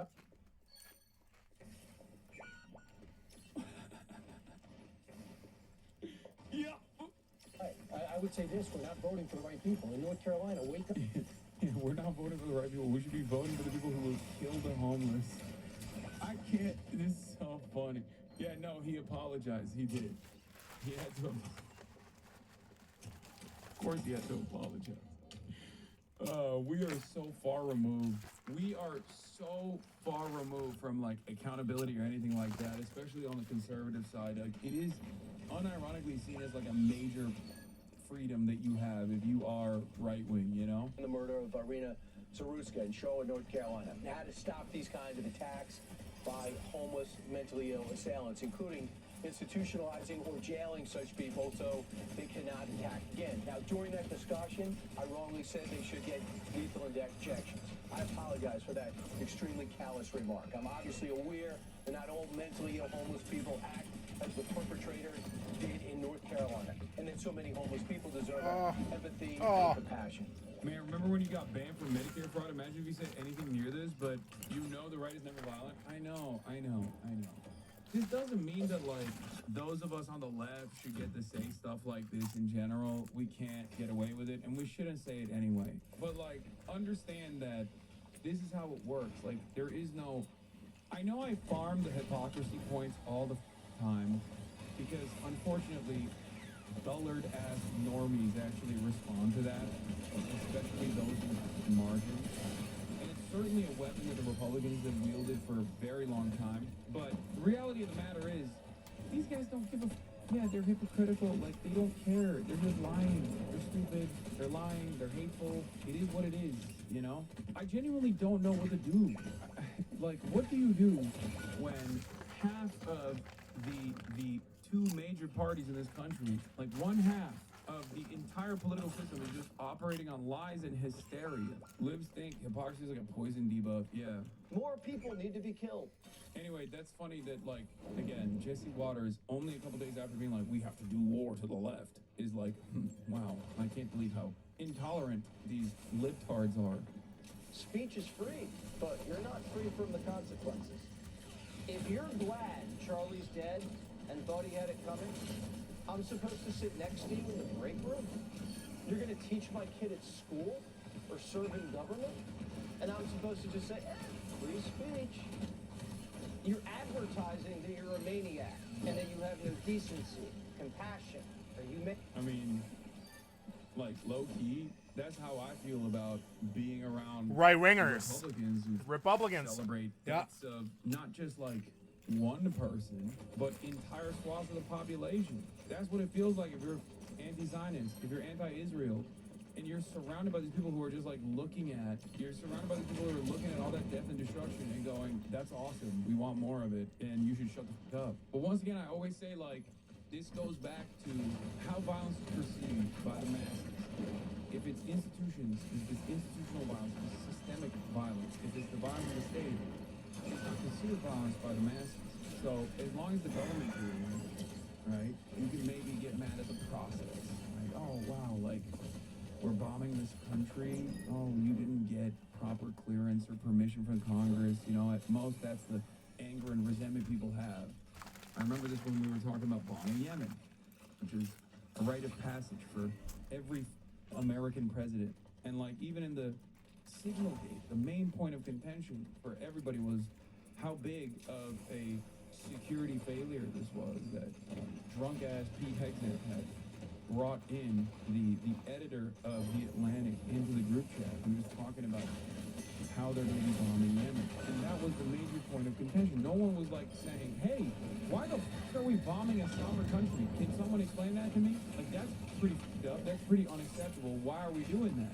And that to me is indicative of the way that we see state violence, right? Another glaring example of that, like the societal reflection on violence, who gets to do it, who gets to be the recipient of it, and how non-state actors are those who are considered violent, was when Benjamin Netanyahu went on Fox News and just sat there and was like, the type of violence that seeks to silence dissent is one that I'm all too familiar with. Team kill, and bitch. I was like, the f*** do you mean? You killed every journalist in Gaza, motherfucker. You're a war criminal. You're doing the Holocaust. And you just sit there and you go, oh, I can't believe, like, the violence that took out Charlie Kirk, it's coming in my direction too. The very fact that people's immediate response to that isn't like, says, you? Really? You're modern day Adolf Hitler. What the f*** do you mean? Is that asymmetry, is the lack of reflection of the broader society from the masses on who gets to do violence. And this is precisely the reason why right-wingers can get away with coming across as not violent, because they simply want more of the things that are happening. The systems themselves are inherently violent to those who are working poor, to homeless people, to black people, brown people, undocumented people, POTG. You just keep demanding more of that, right? And technically, you're not making a major call to arms. You're just saying, I want more of the thing that already happens. And that's it. That's how these guys can get away with making these sorts of statements. While simultaneously, broader society does not understand exactly how violent this shit is. Or at least those in the margins don't understand exactly how violent the things that Republicans are demanding truly are. Obviously, if you're black, and when you hear someone like Charlie Kirk be like, you know, police brutality is necessary because black people are violent and doing something, you know, something along those lines. When Charlie Kirk relitigates the same exact racist tropes that have impacted black Americans, he can get away with saying that. Black people understand it's violent, but the broad majority does not. They just think, what do you mean? He's just saying it like it is. What, do you not want police? You want people to just, like, keep doing this and whatnot? And it becomes this, like, endeavor to have to explain to people, you know? And in the process of that explainer, they turn around and they say, oh, God, you're the real divisive guy. You're being quite divisive, sir. Why are you calling out my racism? Why are you trying to describe my racism? And I will say, while I've always tried to understand this, I would say that in my professional career, until these past 2 years, I never truly got how enraging it is to constantly have to explain a position with the knowledge in your mind that the broad majorities of society are not going to see you as a full human being. They're always going to have that implicit bias until the Islamophobia kicked into high gear with the whole Israel stuff. I always thought I understood it, but I never truly understood it. I never truly understood, even though I empathized with it and I obviously defended these groups, the unimaginable frustration of having to constantly eat it with the full knowledge that people that are watching, people that are listening, onlookers, maybe even loved ones, right? People that you thought were allies and friends will never understand. They just won't, especially if they're, let's be real, white men. You can try to understand it, and there's no problem with like not fully being able to comprehend it. I certainly did it fully comprehended for many, many years because I'm a white passing dude. I'm a white guy. I'm 6'4". I'm traditionally attractive by Western standards. So like when I was advocating for trans people, when I was advocating for black people, when I was advocating for undocumented migrants, like there was always a level of security that I had, or a not being directly in the targeted group, the dehumanization. I just didn't, I never experienced what it's like fully, because I didn't live here post 9/11. Remember, I only came here in 2000. Well, I guess I technically came here. I came here post 9/11, but like I missed the most heated moments, right? I came here in 2009, and even when I was experiencing it, it didn't feel that bad, and I overlooked it. But it is so frustrating that I know for a fact, for example, that there is a decent percentage of the population that will never, ever on this issue, on the issue of Israel, on the issue that they have bracketed off as like a Muslim issue, right? There are a ton of people who will just never listen to what I have to say. It's also part of the reason why I value Jewish allies, white allies in this stuff, because those people can make a larger impact. Free speech is truly gone. That's what everybody keeps saying right now. Free speech is truly gone. Jimmy Kimmel has been pulled from ABC's network because of the comments he made about Charlie Kirk. Let's read exactly what they said. Mr. Kimmel's comments about the passing of Mr. Kirk are offensive and insensitive at a critical time in our nation's political discourse, and we do not believe in respect the spectrum of opinions, views, and values in the local communities in which we are located, said Andrew Alford, president of Nexstar's Broadcasting Division. Continuing to give Mr. Kimmel a broadcast platform in the communities we serve is simply not in our public interest at the current time, and we have made the difficult decision to preempt his show in an effort to let cooler heads prevail as we move forward toward the resumption of respectful, constructive dialogue. All right, so I want to point this out. I'm not a Jimmy Kimmel fan, not even a little bit. As a matter of fact, I'm a little bit happy here because I don't like Jimmy Kimmel at all. I wasn't like, oh no, Jimmy Kimmel, they got to go. I don't like Jimmy Kimmel. I don't think I've ever enjoyed anything Jimmy Kimmel's ever done. I've never been a huge fan of Kimmel. However, if the reports are true, ABC is intending to sever ties with Jimmy Kimmel over his commentary on the passing of Charlie Kirk. We are not witnessing a simple corporate decision or a controversy. We are attending the funeral of a principle. And we are watching the pallbearers wear suits and ties, carry quarterly earnings reports, and say, hey, we can't disrespect the president because the president's going to be too powerful. This is not about one man's job. It is about the slow, suffocating death of free speech in the controversial public square. This is really bad. It's really bad. Kimmel, Jon Stewart, Colbert even.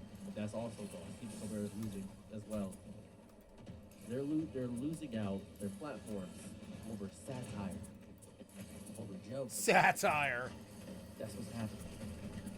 And Kimmel, for all his bait to appeal, operating in a traditional late-night provocation, a space that was supposed to be the last bastion for poking the bear. That's what it was supposed to be. That's what all of late-night television is, late night. For speaking uncomfortable truth wrapped in jokes. But apparently he didn't speak truths. He spoke lies. He's supposed to hold the powerful and the ridiculous accountable with a smirk and a dialogue. He didn't do that, though. We're losing that space. We're losing the space of jokes. Remember Elon Musk once said that the left is killing jokes. Saying, oh, jokes are gone. You can't joke anymore. I'm not gonna lie to you here. The specifics of what Jimmy Kimmel said are almost irrelevant because I found this bullshit and they weren't that bad. We gotta note the staggering hypocrisy at play. He made what? A dark or satirical comment about Charlie Kirk. Kirk himself brought a instance of outrage. A merchant of grievance who understood that in the modern attention economy, there is no such thing as bad press, only irrelevant silence. I've seen Donald Trump threaten journalists, just say, hey, you better watch your mouth, silence, hush. I've saw him in real life, I've seen him do that. I've seen him make fun of people on stage in political debates. I've seen him say horrible, evil things, call someone's wife a dog, which was really funny, by the way. I've seen it. It's not about free speech, it's about power. Free speech is not a universal value at all. It's granted to only those whose speech aligns with the hit shifting agendas of the corporate entities that control our megaphones. That's what's happening here. Thankfully, I can say whatever I want to because nobody cares about what I say. Thankfully. Me too. The message is clear. I'm thankful for that. As long as it doesn't threaten our bottom line about a backlash or a vocal minority who's decided too expensive to offend. And right now, the vocal minority is the extremists on the MAGA side. Not everybody that's a MAGA or far right or even that right, just the extremists. This is the insidious nature of the new censorship. It rarely comes with a dramatic detail of a totalitarian state stamping on a human face. It's just act. They're terrified of dissent. They're terrified of dips in stock prices. And in that fear, they have become the most efficient and ruthless censors of all. Because their violence is silent, their coercion is legal, and their justification is somehow political. This is stupid. No, they're the right wing. They'll shoot us in the end. Where did it go? They'll shoot us in the end. That's the real fear. Because the marketplace has been bought out by a massive conglomerate that has decided that, well, we got to figure out what the best ideas are. Certain ideas are bad for business. It means the physical hand of the market is now giving us the figure. It sucks. We are left with a curated, homogenized, and ultimately worthless intellectual landscape where every edge is standing down, and it sucks. Every risk is calculated to oblivion. Every opinion is pre-vetted for its potential to cause a PR headache. How do we lose this? We have this? effectively ruined comedy forever. Ruined culture. Progress. Grief left. Why we're still winning. On our largest platforms. Bring somebody in. Most people watch televisions too. Like, most people are watching television. It's that, like, the older people, that's all that's going to happen. Those people that actually vote. We are building a society where the highest value is not truth, not justice, not even entertainment, but the avoidance of crime. It's really bad. This is not going to stop activity. If Jimmy Kimmel could be ousted for making a joke about a figure who existed to provoke, God rest his soul, a figure who would have undoubtedly celebrated had the roles been reversed, then what chance does any lesser-known voice have? Comedians, writers, commentators like me, they will have to operate with a subconscious producer in their head. I'm not going to do that. I know a lot of people are going to say, well, is it worth your career online?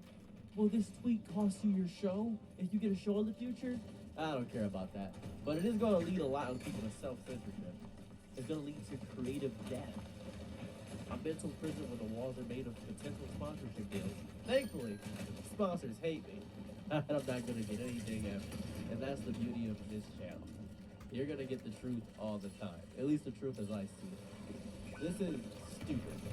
There's a grotesque asymmetry of it all.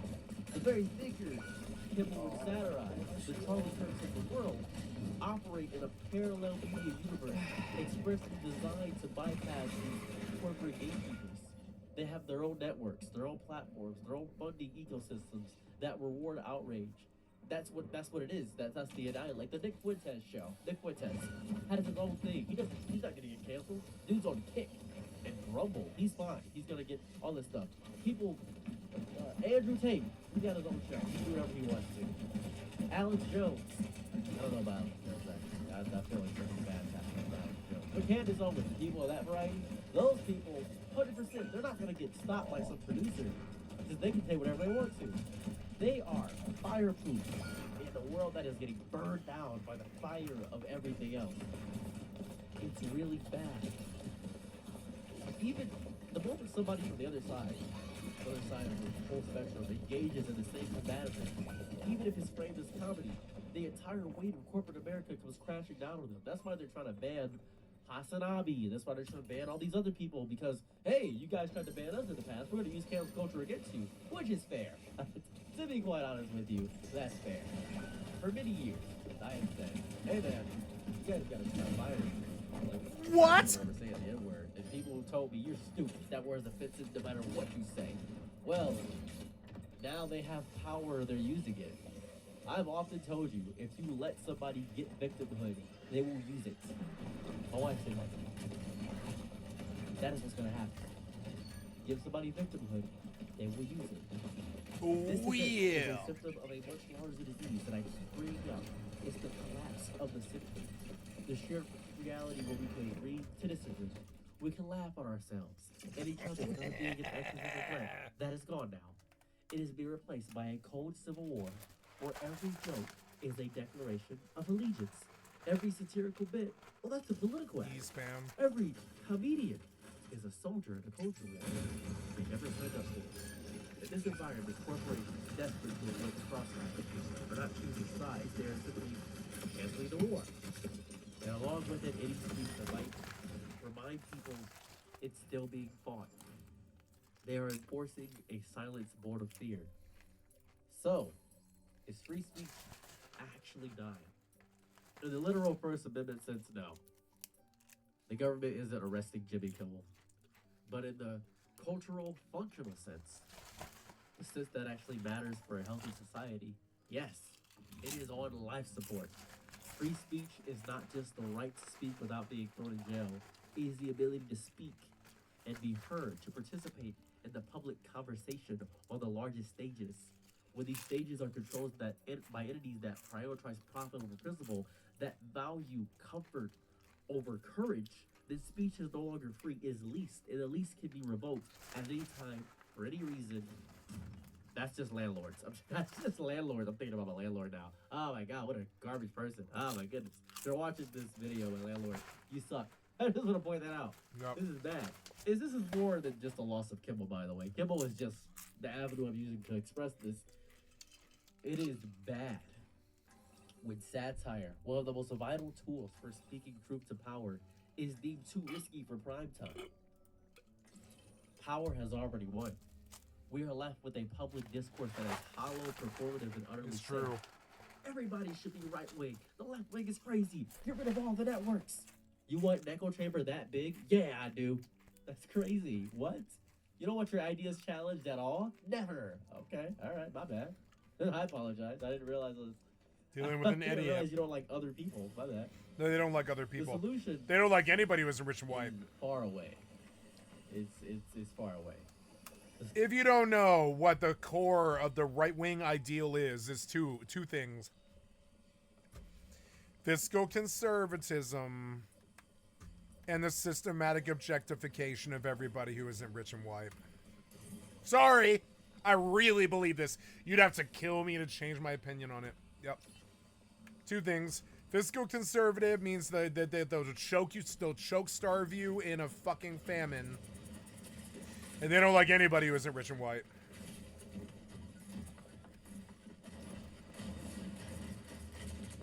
Oh, what was this? There was a ninja on top of me. What the fuck was this? Where did you come from, asshole? Why were you behind me?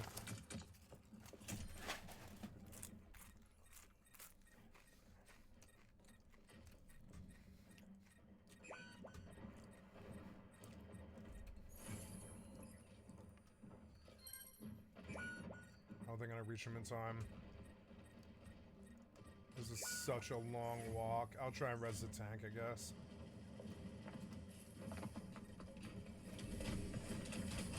Fuck.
I was like, I gotta shoot you.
Ah!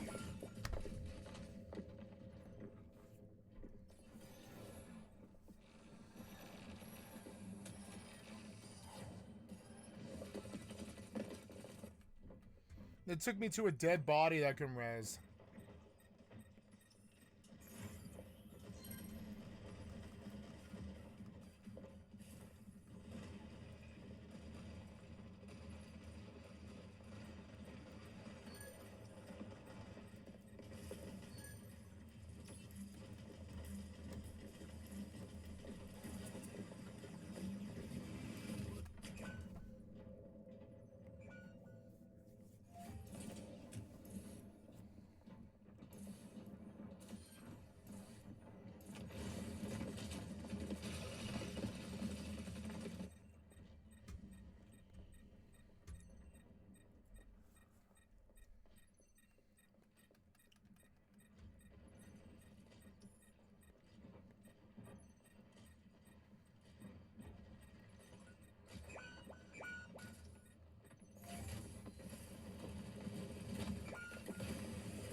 got like 6 good reses this game.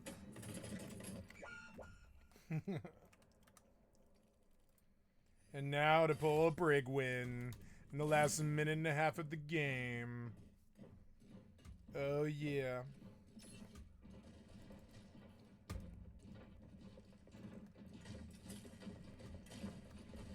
Oh, that's not too good.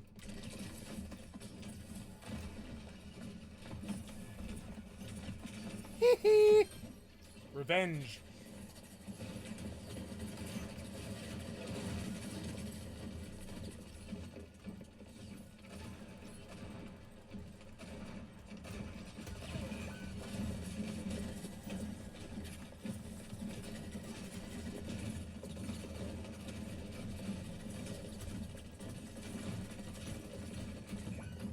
I just stood on this point until the tank came back. As long as I'm holding the point, that's the main thing. Yeah, these guys are like back. They're like getting picks already. Like the Moira's picking them off.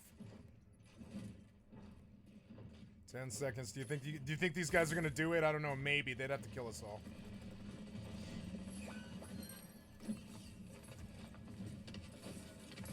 Oh.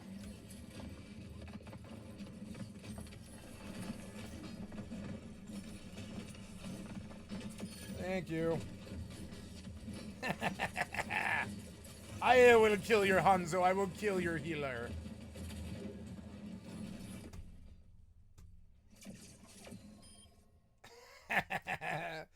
Yeah. We had half the kills they did. Half.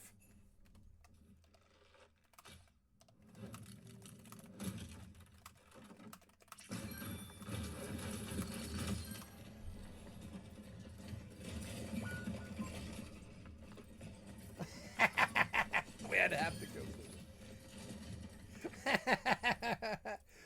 Oh, yeah. Kills that mattered. We got the kills that mattered.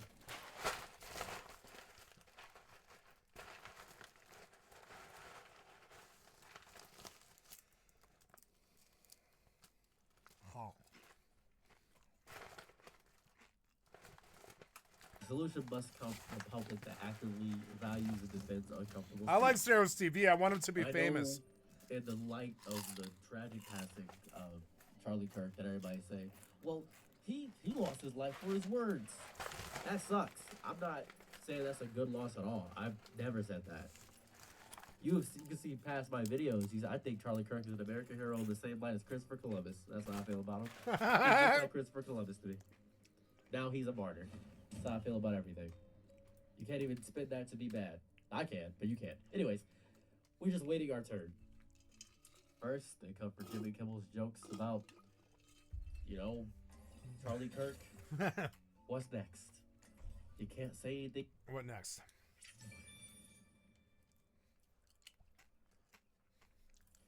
Bad about a congresswoman, a senator, the president.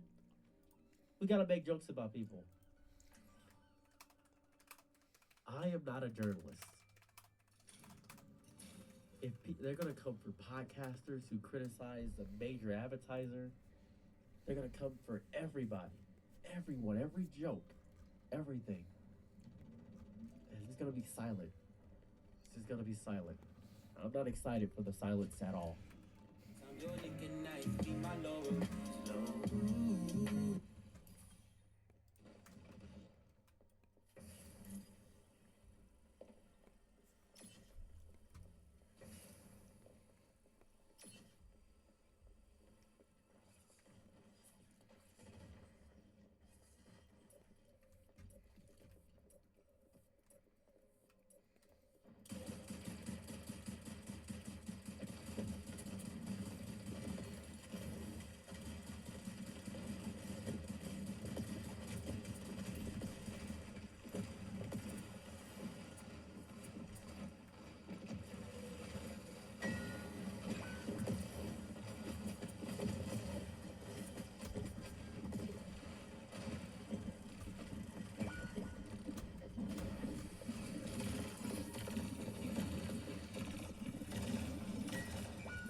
Just like dueling the tank, like fucking full-blown dueling him. I don't know. I was trapped in the corner. What can I do? Oh, really?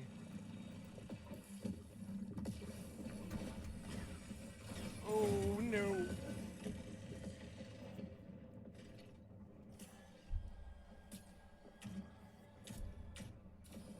Oh, damn it.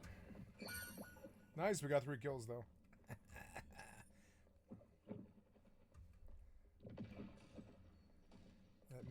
Let me through. I want to skip through all of this. Yeah, let me through. Oh, this level is so badly designed now for defense.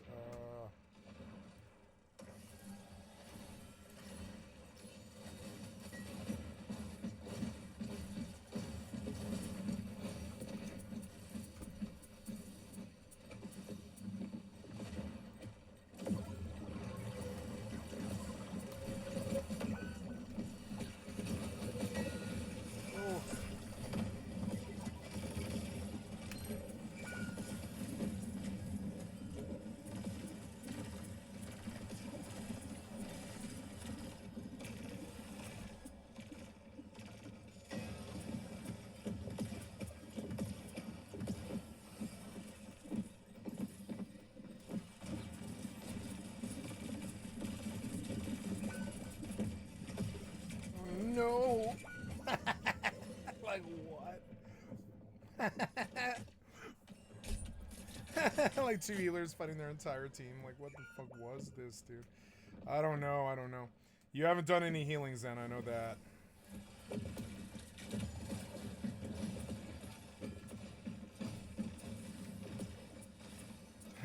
He's just killing them.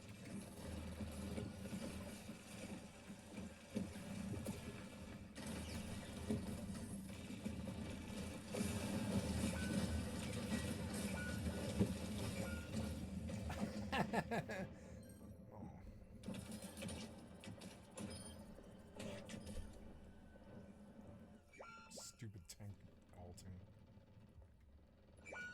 6 minutes and 40 seconds. What the fuck? I'm gonna switch up. 6 minutes. Alright, fine. I'll kill you for 6 minutes.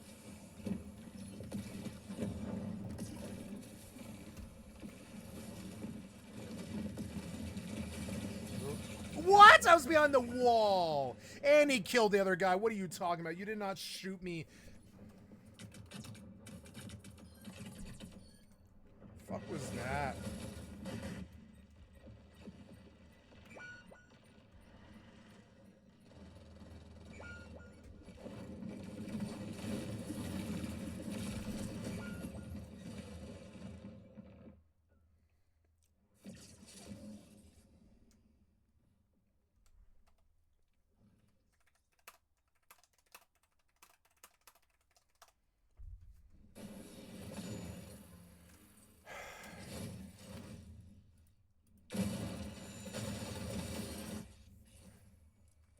Yeah, go back to Fortnite now. Play some multiplayer.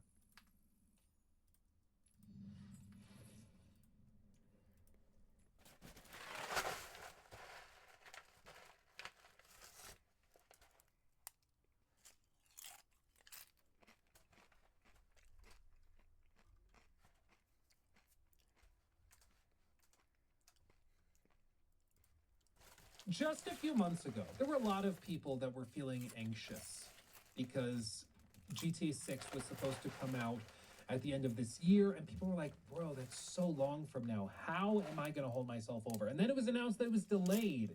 It's like, oh, God. Now GTA 6 is coming out May of next year. What could I possibly play to hold me over until then? Well, there was a game. I let it slip. There is a game. There is a game that was framed as a solution to this problem, as something to hold you over until GTA 6. And this was not just something people were saying, hey, looks kind of like an open world adventure game. Maybe it's a good substitute for GTA. No, literally the studio behind the game, they were promoting posts on Reddit that compared Mind's Eye to GTA 6. They literally put themselves in that same basket, okay? And as I've said before, when you enter into a genre, or certainly once you compare yourself to another game, you are held to all of those standards. If you make a spacefaring game, like where you fly a spaceship and travel to different planets, you're going to be compared to Elite Dangerous, No Man's Sky, Star Citizen. All of those games are going to be compared to you, and if you fall short, it's going to make your game look worse because you chose to enter into that arena, right? And in this case, they chose to go up against the behemoth that was GTA, and it didn't turn out too well for them, as we know too well at this point. Alex Webb has put together a video called The $100 Million Disaster of Mind's Eye, cataloging all of this, breaking it down for us, and I find this intriguing because I've been curious as to, like, the overall picture of this thing. I covered Mind's Eye a lot, talked about it a good amount. I have gotten to know some of the guys over at IO Interactive who published the game, and they have actually been very cool about it. I was ready for them to pull like a Bethesda Game Studios, and they're like, you talk negatively, banned. But no, I was very critical of Mind's Eye, which they published, and they still are like, yep, we're not happy about it either. We're not blaming you for calling it like you see it. Like, the game was not ready. The game was buggy and broken.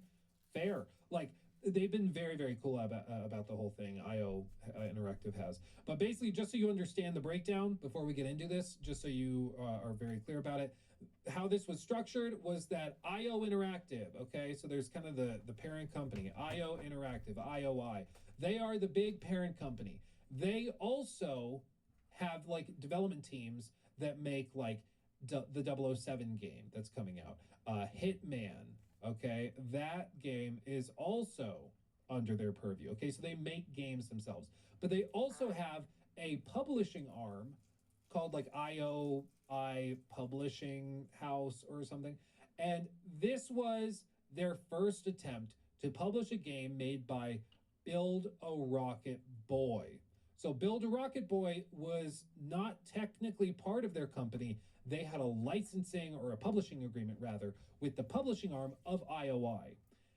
And that's where the trouble seemed to start, because the money was flowing down from IOI to the company, and largely it was happening because they thought that they were going to make a massively successful new AAA IP, and it was because they had a guy named Leslie Benzies on the team, a former producer at Rockstar who worked on some of the most successful games of all time. So they thought, surely this guy knows what he's doing, and they gave him a lot of money for it. And this video is going to break down what happened, because it wasn't good. Space. Grand Theft Auto. 3 words that became tethered to quite possibly the biggest gaming franchise to ever exist, rather than the actual criminal offense. From 1997 to 2013, we have seen multiple GTA games that took the series to new heights, with GTA 5 making Rockstar and Take-Two Interactive billions of dollars worldwide. Most of that probably came from selling flying cars. Now, admittedly, since GTA 5, gamers have been going through a long drought, as for the next 10 years, Rockstar would shut their doors and stay completely silent on any potential sequel, leaving fans wondering if GTA 6 was ever going to happen. Dude, I forgot about this guy. I don't know what it is about GTA, but there is a culture of just utter nonsense surrounding it, where there's guys that, going back to like 2014, were making videos like this that's on screen, claiming they had gotten access to GTA 6 and like posting fake gameplay and all sorts of nonsense. And they do it like once every 3-4 months. And it makes me think like, surely their audience is all like 7-year-olds, right? Like there's no way that like actual adults are seeing that being like, oh, I guess he was mistaken. Then Rockstar got hacked, GTA 6 gameplay was leaked, and oh hey look, we've got a trailer. Wonder what happened to that hacker. Despite these circumstances around its reveal, we looked at that yesterday. The trailer instantly got fans hyped. And regardless of its delay to 2026, everyone was just happy to once again see another installment in this series. Yeah, buddy. Apart from one man. See, this man had became disenfranchised with Rockstar Studios. This man has spent the better part of 13 years making Rockstar's most successful games, and now, this man was about to drop a game that would finally kill GTA. Worst of all, this man was Scottish. No! Unless you're super into games development, you might not have really heard of Leslie Benzies. However, I can guarantee you've definitely played one of the many games he's worked on. From Aberdeen, Scotland, Benzies was the producer on every GTA game since GTA 3, and has also worked on numerous other Rockstar games like Red Dead, LA Noire, and Max Payne 3. Anyway, by 2009, Leslie had equal shares in Rockstar and was part of a three-man leadership team alongside both Sam and Dan Houser.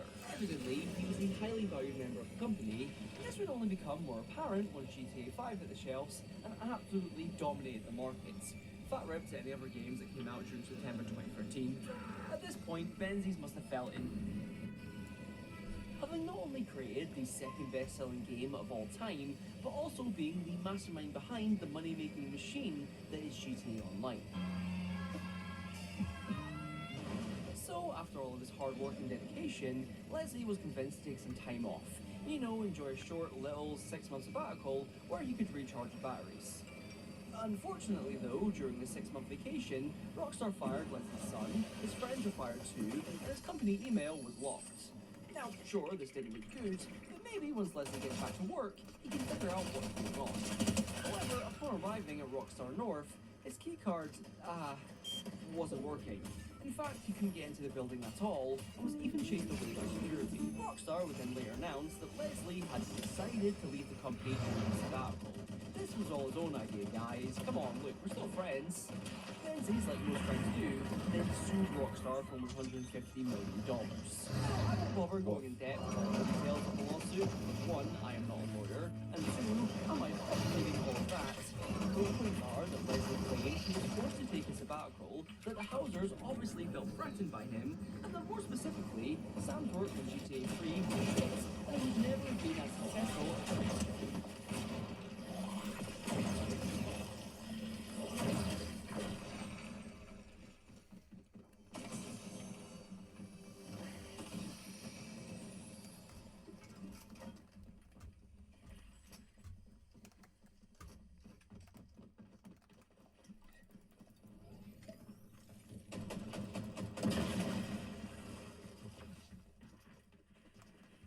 If it wasn't for Benzies. Take-Two then countersued Benzies, calling his claims bizarre, and it all gets a bit messy from this point. However, during this legal battle, Benzies decided that he wasn't going to be pushed out of the gaming business, and in 2017 he formed a brand new company along with two former Rockstar employees.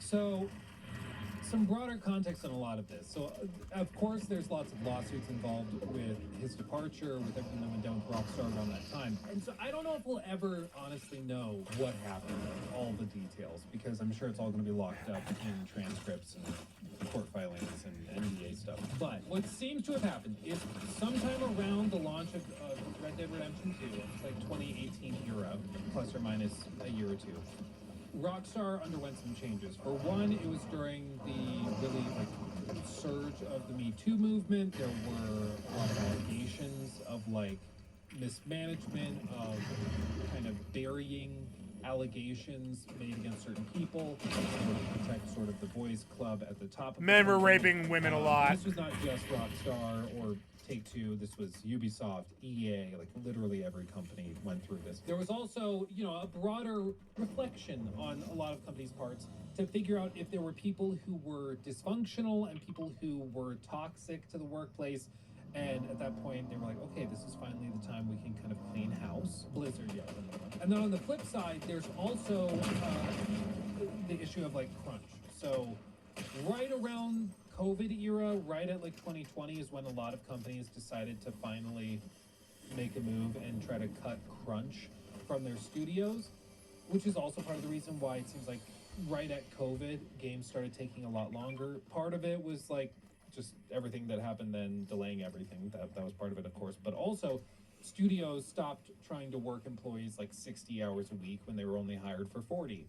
Naughty Dog, notably. They used to have dinners served at Naughty Dog, and what would happen is people would go to work at 9 a.m., they'd work all day, and they'd get dinner at the studio at 5 p.m., and then they'd go eat it at their desk while continuing to work, and so they wouldn't head home until 8 or 9 p.m., and so they effectively just got another 3-4 hours of work out of that employee, which contributes to increased efficiency, at least on paper, even though there's a human cost and component to it. And so a lot of companies took steps to eliminate crunch and eliminate that. And part of the allegations surrounding Leslie Benzie specifically, again, allegations, was that he was kind of the king of crunch. So he was not particularly sympathetic to people who wanted a better work-life balance.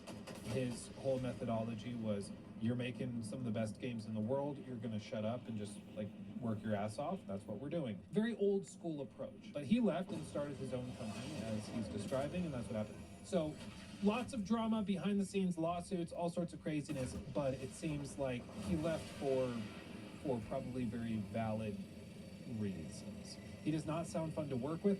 That is going to be a pattern that will come up again, I'm sure, as we go through this. Because there were further allegations levied against him from Build a Rocket Boy employees, saying basically, if you don't want to be fired and if you want to stay on the team for any period of time, you basically have to suck up to him and tell him what he wants to hear and agree with everything he says. Like there's quite the ego on this guy, so it's going to continue to come up again. And this is where he would first come up with a brand new gaming experience. See, this new project wasn't just going to be a multiplayer game, it would be an experience unique to each player, constantly developing and growing, allowing you to live out your unlimited fantasies in a deeply immersive open world, blurring the lines between reality and simulation. This wouldn't just be a game, it would be everywhere. Now, I think it goes without saying that Everywhere was a hugely ambitious project for Leslie's new studio, now dubbed Build a Rocket Boy, after Take-Two saw its previous name, Roll Circus Games, and claimed the acronym RCG was way too close to Rockstar's one of RSG. Anyway, as far as Everywhere goes, the way it was talked about was as if it was going to be this virtual paradise for gamers that they could practically live in. And unlike in VR chats, it wouldn't be infested with furries. You're not ashamed to be doing it. More importantly, though, At first. At least at first. Yeah, Everywhere was supposed to basically be the Fortnite platform or Roblox platform, but for maybe a slightly more mature audience, which there's lots of money. Like, people forget, Roblox is literally worth like more than Activision Blizzard. People don't believe me when I say this, but like literally, like look at this. It's ridiculous. So it says I think I should play market cap for Roblox. I bet it's today good. is $91 billion. Microsoft bought the guys that made all of Blizzard's games: World of Warcraft, StarCraft, Hearthstone, like everything. Activision make Call of Duty, the biggest game in the world, and King makes the biggest mobile games in the world, like Candy Crush. They bought that company for $70 billion, and Roblox is worth significantly more. It's a little sad. Like, it's enough to make you just want to scream, but it's because they just make ridiculous amounts of money, and they have this kind of a giggle platform. Because again, the real money is not in making a good game. The real money is in making a platform for games. That's where real profit is. That's what they wanted to do. this was Leslie's big comeback after, in his words, being unjustly fired from Rockstar. He was about to prove to them what a huge mistake it was letting him go by making this massive, immersive multiplayer experience that wouldn't just emulate the success of GTA, but rather completely nuke it. Everywhere was going to be the ultimate fuck you to Rockstar. And this narrative clearly helped to build interest for the game, as by 2022, Build a Rocket Boy had enticed multiple companies to invest in them, raising well over $100 million. They quickly expanded their reach too, having offices in Scotland, Los Angeles, Budapest, and a fourth soon to open in France, probably to accommodate their constantly growing workforce, which by this point was around 250 employees, including people who had worked on games like Dying Light 2, Watch Dogs, and of course, GTA 5. What kind of fucking animal do you take me for? No, I didn't kill him. But I did kidnap his wife. Oh, no. The money was there, the talent was there, the clout was even there through Leslie's reputation.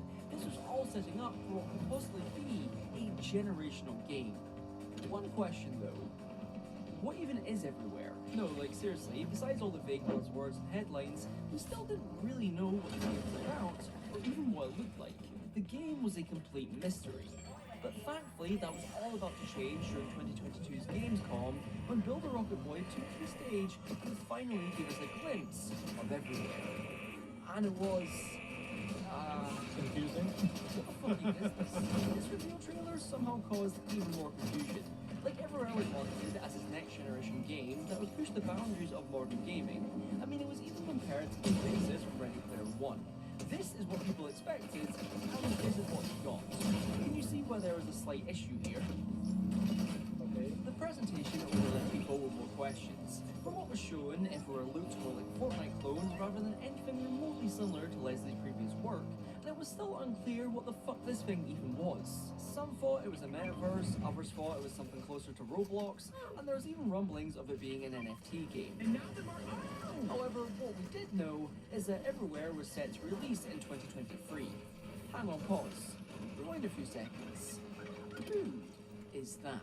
During the last few seconds of the Everywhere teaser, it seemed to glitch and warp into a completely different, more realistic art style, showing something way more in line with people's expectations.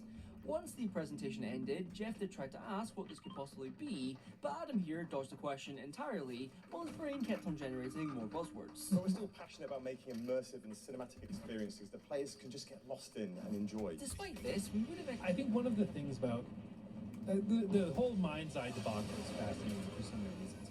But yeah, I think it was mismarketed. People didn't know what it was until it was kind of too late. And then it was way over-promised and overhyped. So I think Everywhere was a blunder. But look, it's also so fascinating to me how you can have a company that has a lot of talent behind it, a lot of people with big names and reputations, and they just won't even tell you what they're doing. Like, what is that thing? The one thing that was interesting about that trailer. What is that? And they won't tell you. Like, you're competing for people's attention. You found something that captivated their attention, and you won't just say what it is. They could have said, so within the Everywhere platform, we're going to have games that we produce and potentially other studios produce as well that are all on that platform. What you saw there was a glimpse of a game we're working on called Mind's Eye, an ambitious third-person action-adventure game with all of our expertise in open world adventure gaming, like with GTA and all the other projects our team has worked on. And it's going to be included for free in this big pack. That makes sense. Okay, I can understand what we're doing. Okay, but they couldn't do that. And what eventually happened, and what he's going to break down, I'm sure, is that they started running out of money, and then the Everywhere platform is kind of put on ice while they tried to finish Mind's Eye to get some quick cash, and it didn't really work out. Eventually see more of this top secret project in the form of a 30-second teaser, showing more of this futuristic world with androids, drones, and explosions. This was what fans wanted, and this was Mind's Eye. But first, the definition of square. An open, typically four-sided area surrounded by buildings in a village. I appreciate. I've seen so many Squarespace ads in my day. So many. I'll tell you what. Because one of my other favorite channels is like Corridor Digital, where they do like the VFX artists debunking UFO videos and stuff. It's really good. And one of their channel sponsors is Squarespace, and so they do a bunch of ad reads for Squarespace. And they're all pretty standard, like, oh, you can design a custom website that looks really clean, and it's really easy, and it can take you an hour, and then you're done. Like, really straightforward ad reads. Starting an ad read with, what is the definition of a square? And you know what? It's refreshing. I'll give you that.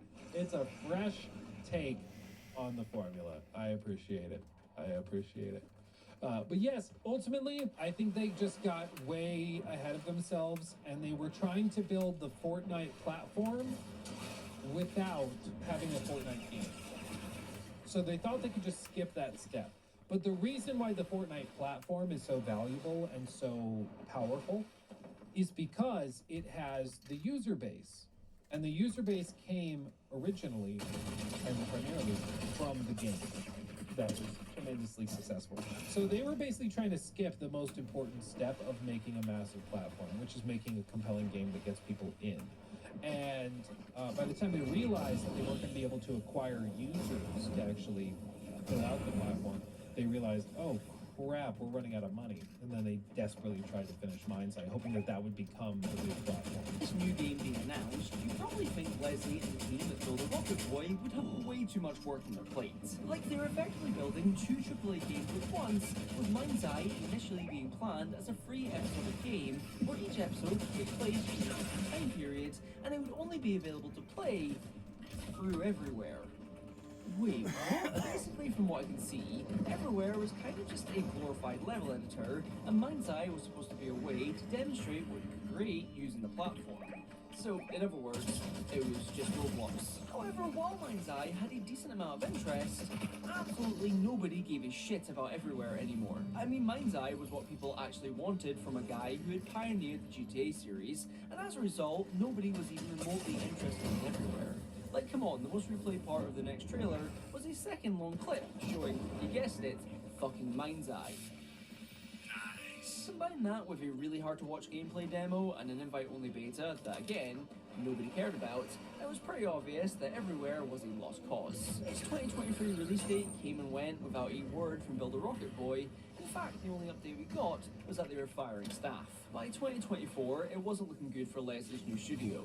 They had invested so many years of work into making Everywhere, only for it to get killed off due to how little people cared about it. All this design got me dripping. And more importantly, Leslie's plans to get revenge on Rockstar were ruined. Yeah, it was ultimately something that nobody really wanted and nobody cared about. And I mean, I can appreciate the attempt at a vision, you know, because what Steve Jobs said at one point was, you know, that customers, he's like, my customers don't know what they want until I show it to them, until I show them what they want. Like, before the iPhone, everybody thought a cell phone needed a full keyboard and that not having a keyboard and using a touchscreen was stupid. And now, that is the standard. Having a physical keyboard on your phone is weird, you know? And so I can appreciate the vision of being like, yeah, nobody's asking for this, but when they see it, they'll love it. The key, though, is that to be a visionary, you have to actually know what you're doing. And when you tell people what they should want, they have to realize that they want it. You know, if you're gonna be, like, there's a fine line between being a visionary, or maybe a bold line, big, thick, bold line, between being a visionary because you do things that nobody thought was a good idea, but then when they see it executed, they're amazed and they're like, I was wrong, you're right. That's a visionary. And then on the other side is somebody doing what nobody asked for, and then you execute it poorly, and everybody's like, yeah, I told you I don't want this. This is stupid. And then it's like, oh, okay. You're not really a visionary at that point. You're just delusional, you know? And I think that that's kind of what Everywhere turned into. But then Leslie looked at Mind's Eye. There was interest there. People wanted this game, and he could be the one to give it to them. So the company quickly shifted all their efforts into making Mind's Eye pretty much sci-fi GTA. Leslie then looked at his calendar and seen that Rockstar was planning to release GTA 6 during the end of 2025, and without any hesitation, he locked in an earlier release date for Mind's Eye. This was it. This was Leslie's chance to get his revenge on Rockstar by having Mind's Eye come out first and be an even better game than whatever Rockstar was cooking up. In fact, he wasn't just going to beat GTA 6, he was going to kill it. One super small issue though, they only had a year to build this entire game. I'm sure nothing will go wrong here. Now, after its brief teaser in 2023, we wouldn't actually see or hear anything about Mind's Eye for close to 2 years, leading to most people thinking the game had been cancelled too. But then, during PlayStation State of Play at the start of 2025... Oh yeah! 2 in a row, baby! Robots, men screaming, and of course... Hello, I'm Leslie Benzies. There he is. That's our national Favorite pride. team, go Probably again, important to motherfucker. also No? note that there is Alright, zero mention of Everywhere. Mind's Eye Play. now had a new publisher in IO Interactive, the same guys behind the Hitman game. This is a good game. Everywhere's website now redirected to Mind's Eye, and whenever Leslie was asked about it, he pretty much just said, by March, Mind's Eye had an official release date and a couple of new shiny We had 2 reses, but we got it. We had a full 2 wipes, and we still got it. We still got it. Because we were better than them. trailers too, one of which gaining 12 million views. 12 million? However, despite these... Yeah. I think they were paid Because we're crackheads, and if you mention drugs, we're like, what? Was there some kind of video game mentioned? Was there some kind of video game mentioned? Is it drugs? Is it some kind of drugs or video game? If you mentioned it, I want it, interested. 12 million hits. 12 million inquiring minds want to know. Do you have some kind of new game? Do you have some kind of new drug I haven't done? It's insane. It's like that, too. You can promote videos on YouTube, and basically it just shoves it to the front of recommended feed, and then it also can shove it to the front. At least a while back it worked. I'll be right back. To the autoplay. So if people have like a video playing and they fall asleep, it can just autoplay into your sponsored video. I don't know if it was bots. I'd have to look into that more, because YouTube's pretty good at catching the bots. Yeah, catching the clankers. YouTube's pretty good about it. In fact, you might have seen some of the drama recently. Over the course of the end of the summer, YouTube put into place like really, really stringent, as far as I can tell, filtering to count views differently. So a lot of people are complaining views have dropped. And I think a lot of it is that people using ad blockers are no longer counted in the core view count, and YouTube's trying to crack down on it that way. I don't see how that's supposed to do anything, but that's a big component of it. But then they also have done a lot of work to try and crack down on bot views, and I don't know how that's working, but usually YouTube's pretty good about it. YouTube Shorts, not so much, but... These new trailers, looking polished and well put together, the actual work environment at Build a Rocket Boy, according to multiple devs, was incredibly toxic. Leslie had a... YouTube removes views that they detect coming from bots. Yeah, if they know that a view is coming from a bot, then it's not counted. It's why there's usually a delay. Like, a video on the website, if you look at one of my videos, it might say like 100,000 views. On the back end that I'm seeing like 125,000 views. But what they're doing in that interim usually is they're validating views and verifying. So they're checking other behaviors of those users, seeing if they're flagging any sort of weird behaviors. Like, for example, if YouTube counts a view after 30 seconds, they're not going to, like, and they see that a user is only watching 31 seconds of every video that it watches. That sends up a red flag, right? So if they can identify weird behaviors, where they're like, okay, you're just watching barely enough for it to count as a view, and then you're clicking to a different video, and they have nothing to do with each other.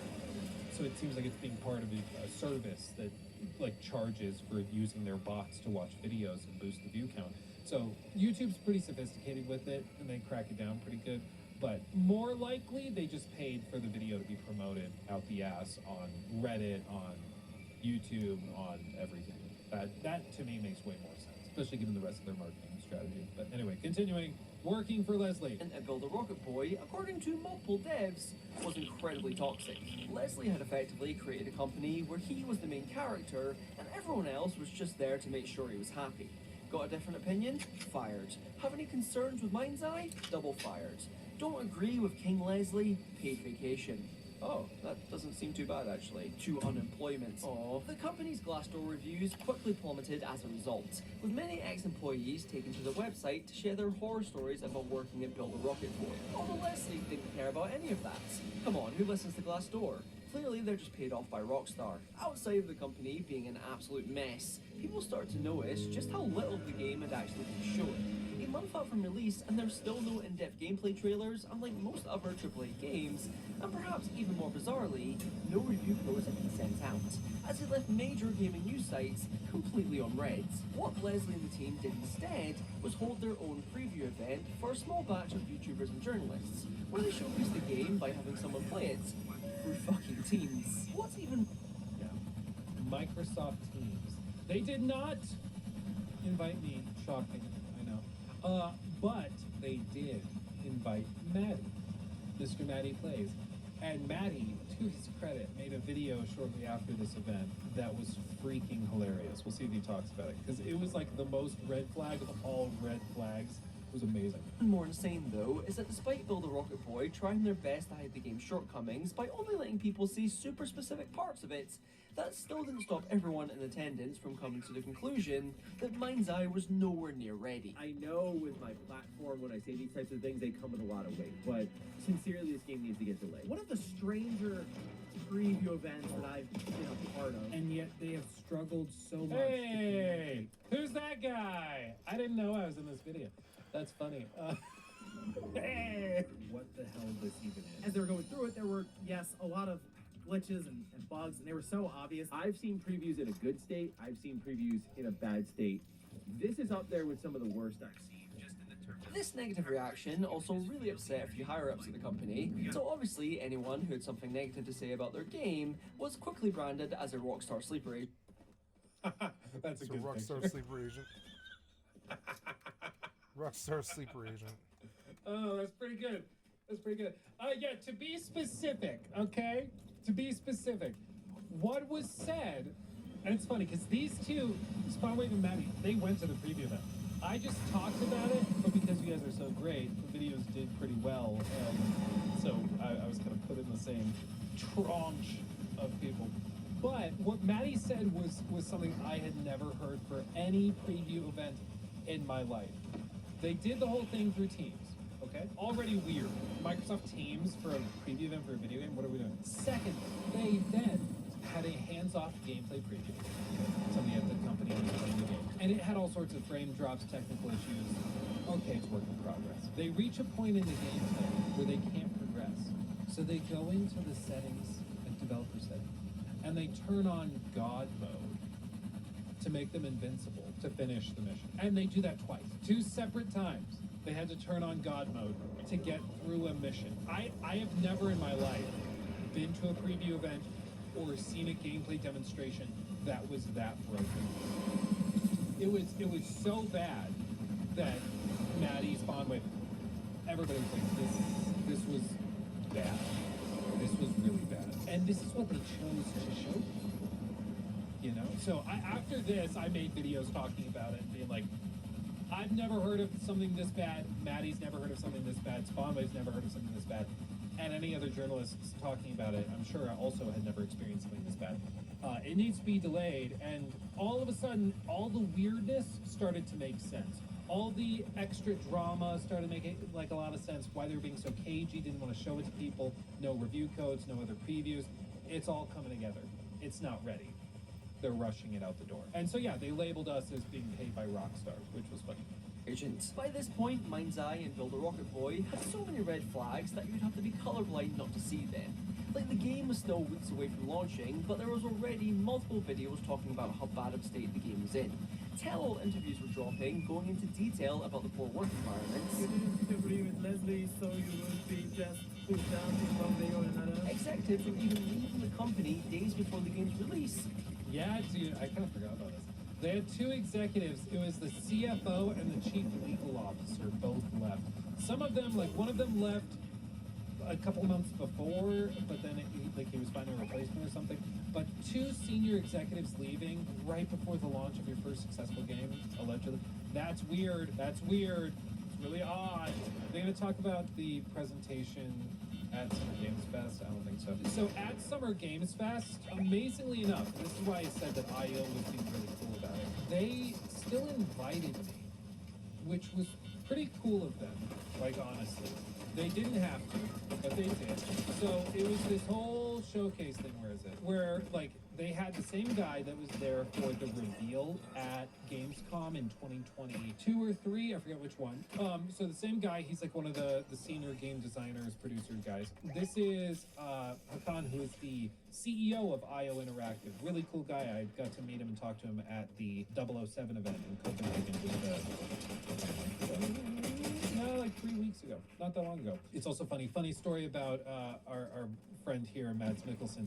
He lives in Copenhagen for like half of the year, and what I was told by one of the locals that lives in Copenhagen, they're like, oh yeah, he's kind of like Bigfoot. Like, people see him out about the city every once in a while, because he lives here, he walks around, he's a chill dude. It's not like he's not one of those guys that's like, I need security with me. Like, he just walks around.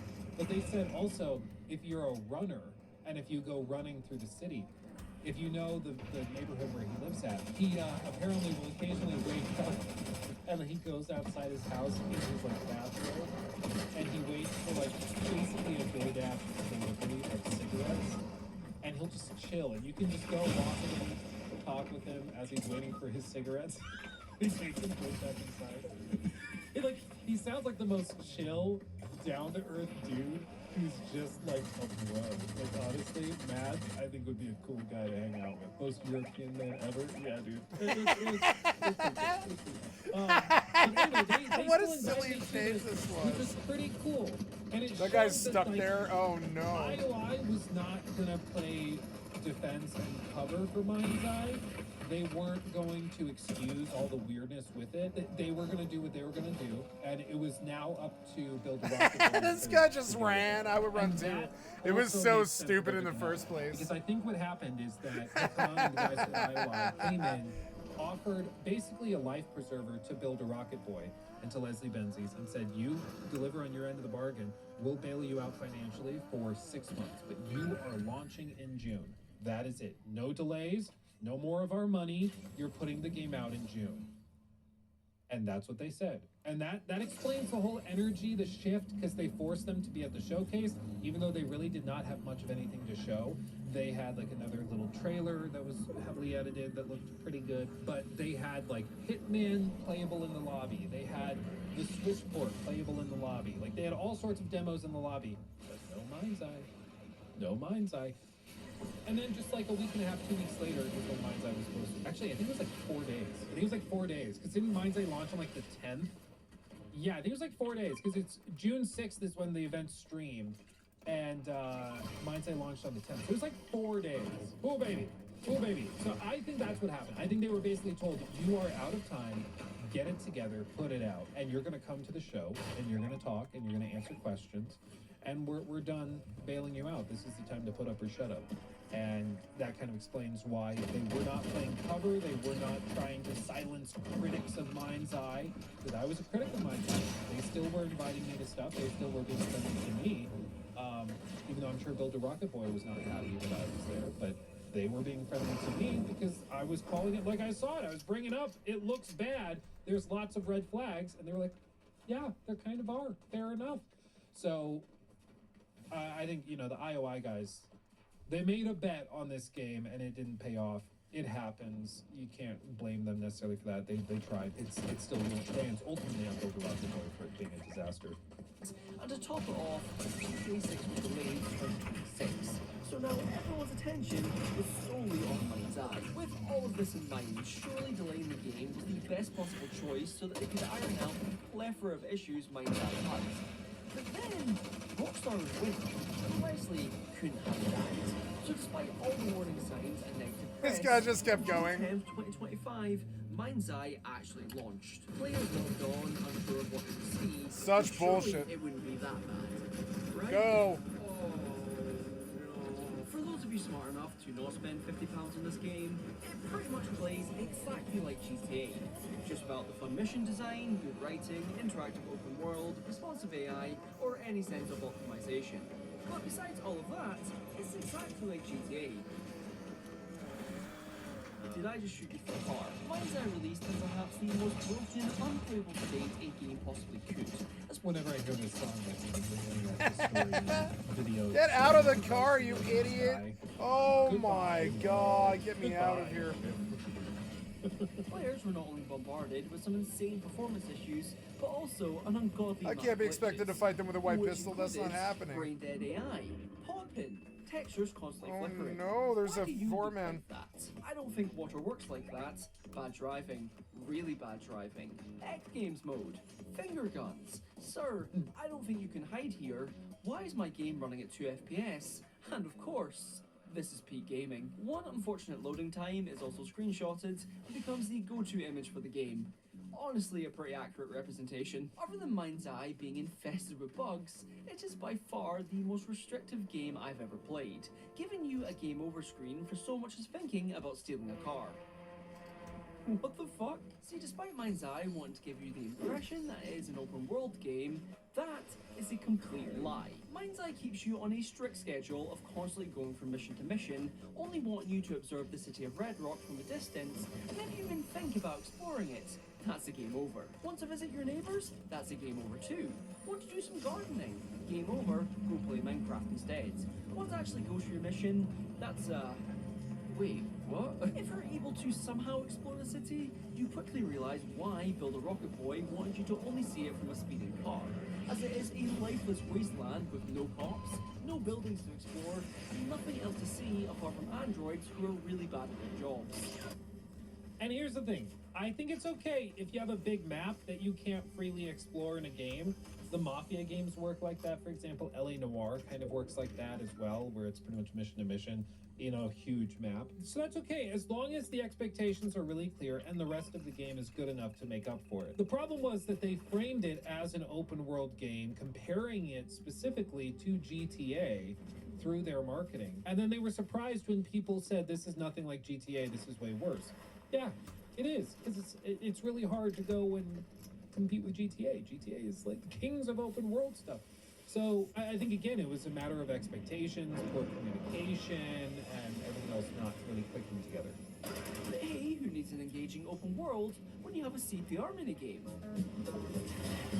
It also seemed like regardless of how good your PC was, Mind's Eye would still constantly crash.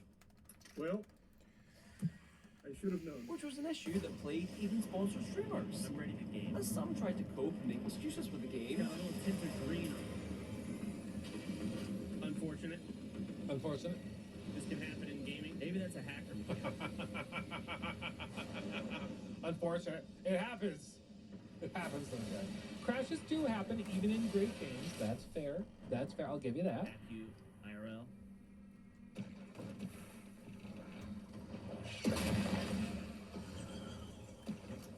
This hacker's working hard. Well, others are just... Also, shout out to, it looks like he has a bearded dragon in his room. That looks like a bearded dragon to me. This hacker's working hard. I love me some bearded dragons. Well, others are just utterly lost for words. But at this point, Leslie had seen enough, and any sponsored streams had their plugs pulled. What? The sponsor just paused the sponsored stream. But the damage had already been done, and everyone had seen Mind's Eye for what it really was. A complete disaster. Upon its release, Mind's Eye was slammed across the board, receiving universally awful reviews and becoming the lowest rated game of the year within a day. PlayStation even offered out refunds to anyone who had bought the game, which had only happened once before when Cyberpunk originally launched. Numerous videos and articles came out detailing just how bad the game actually was, from its terrible gameplay to a story which sounded like it had been written by ChatGPT. And yeah, I can definitely see that. The mayor is filming for her campaign/reality show tonight. I know it's terribly cringeworthy. The comparisons to GTA were also back, but not in a positive way, as looking at it side by side with GTA 4.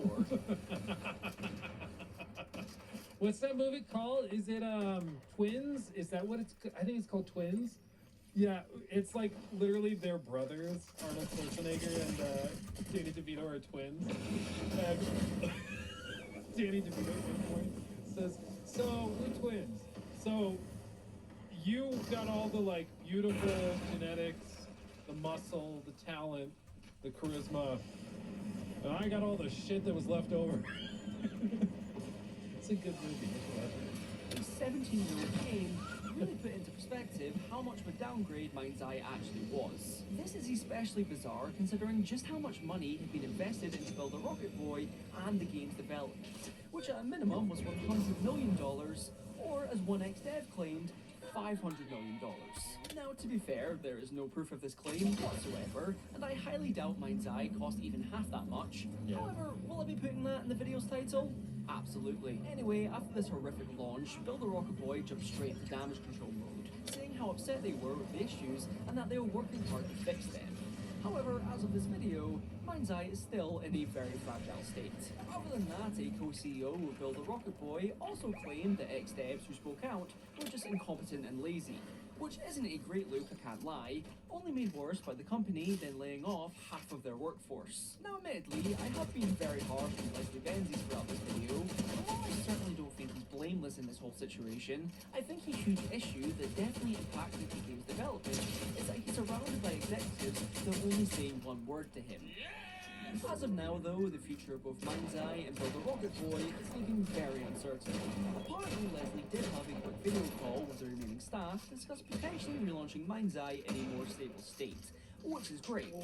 However, he then reportedly said that the big reason for all these issues was because of internal and external saboteurs, which, if anything, proves that Rockstar will turn free in this band's heads. Yeah, he literally alleged that, I'm not sure if it was Leslie, I think the specific article said that it was an executive.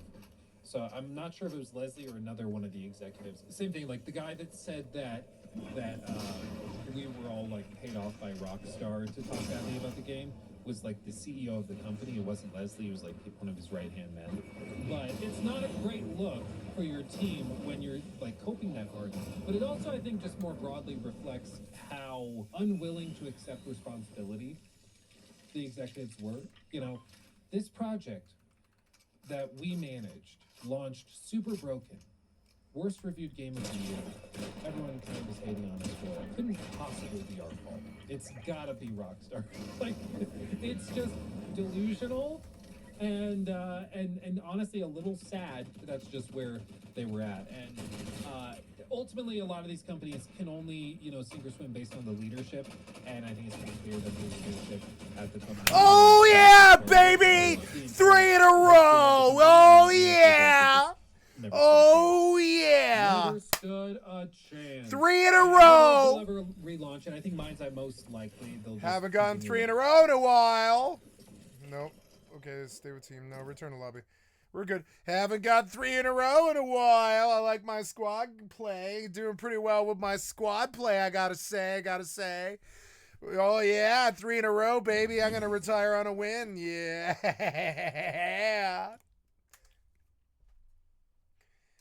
Ah, it's a good feeling. Retire on a win, baby.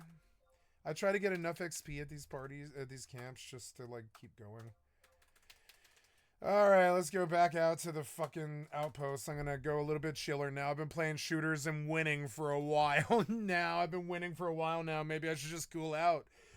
I should just chill the fuck out, play some Once Human, and like, you know, like hang out for Wednesday night at 11:20. I'm gonna retire on 3 wins in a row. 3 wins in a row, baby. You want to tell me that's not like me? That was all me. It was all me. No, just kidding. Those guys res me a whole bunch of times. I res them a whole bunch of times. I brought my team together. I res right before the win, and I fucking aced that guy with a fucking pistol. I knew he was there. I was like, blow, blow, blow, blow. He was like, what? And I was like, I smeared your IGL. I knew the IGL was there. I knew their IGL was right there in front of me. I was like, I'm gonna fucking waste you, bitch. I know exactly where you are. I know you're not in front of me. So I just went and strapped up gold fucking revolver, strapped forward, like, all right, I gotta shoot his ass in the fucking face. And I did. I shot his ass in the motherfucking face. Yeah. 3 in a row. Man, it doesn't usually come that good. You know, I never usually do that good. It was pretty good. It was pretty fun. It was fun to go like solo into 2 team wins. That was fucking amazing. I gotta say, boy, I feel like hot shit tonight. Yeah. I gotta go get something to drink. I'm out of alcohol, but that's okay. You know, whatever. I win. Oh yeah.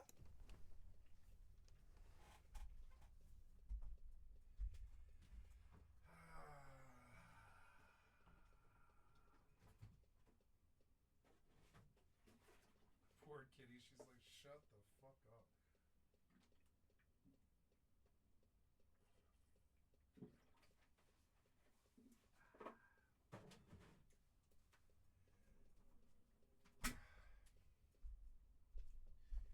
I feel you, kitty. I'm down with it.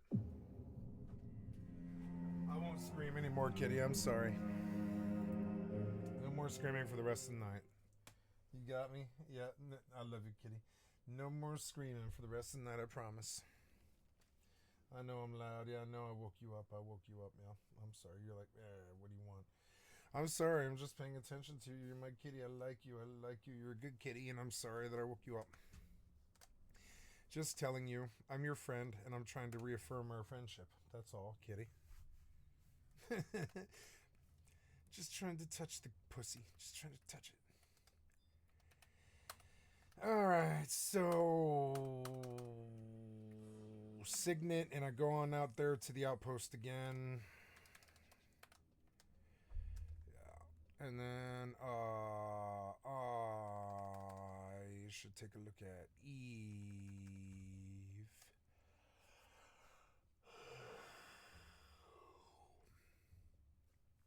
Maybe I should try Vanguard, but I don't know. It doesn't really seem like my type of game. I don't know why I installed it. I know that I probably won't play this game. It's kind of dumb. I shouldn't have wasted the time for it. How do you uninstall this game? I don't know. Maybe it's fun now. I don't know. Maybe it's fun now. Who knows? When I played it, it was fucking base, though. It was not very good. It was like a base of a game. Maybe I should play this game instead of Eve and just see how good it is, you know? See if it's good. I don't know. Maybe it's good, maybe it's not. We don't know.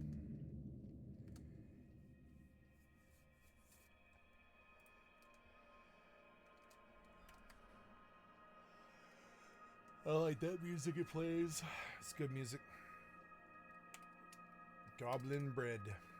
What do I do with that? I don't want your goblin bread. Goblin bread. Nope. It's a vendor.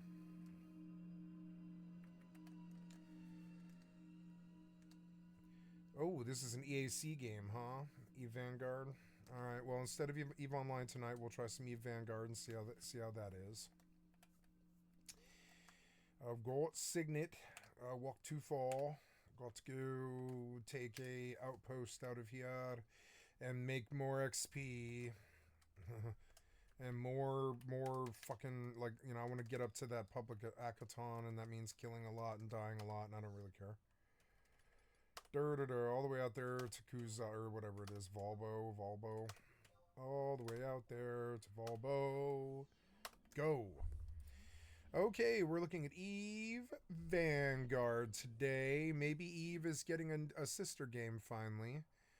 And that's what this game's supposed to be. It's supposed to be like a sister shooter to the EVE Online universe. And we'll see, Sister Christian, if you're good or not. I have no idea. Last time I played this was, God, I think it was last summer. Yeah, you can allow. I like the EVE people. They're good people. Yeah. Oh, yeah. Oh, yeah. Okay, I'm going to go take a Velociraptor and use him to kill Goblin. Maybe I should turn the frames up a little bit since I'm playing like other games. Charm. Good.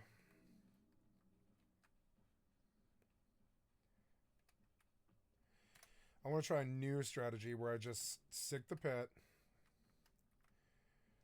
wait for the thing to die, and then release the Velociraptor, or recharm him, one or the other, and just AFK it, and see if I can't get it to bank XP for me all day, and try to get to merit level again.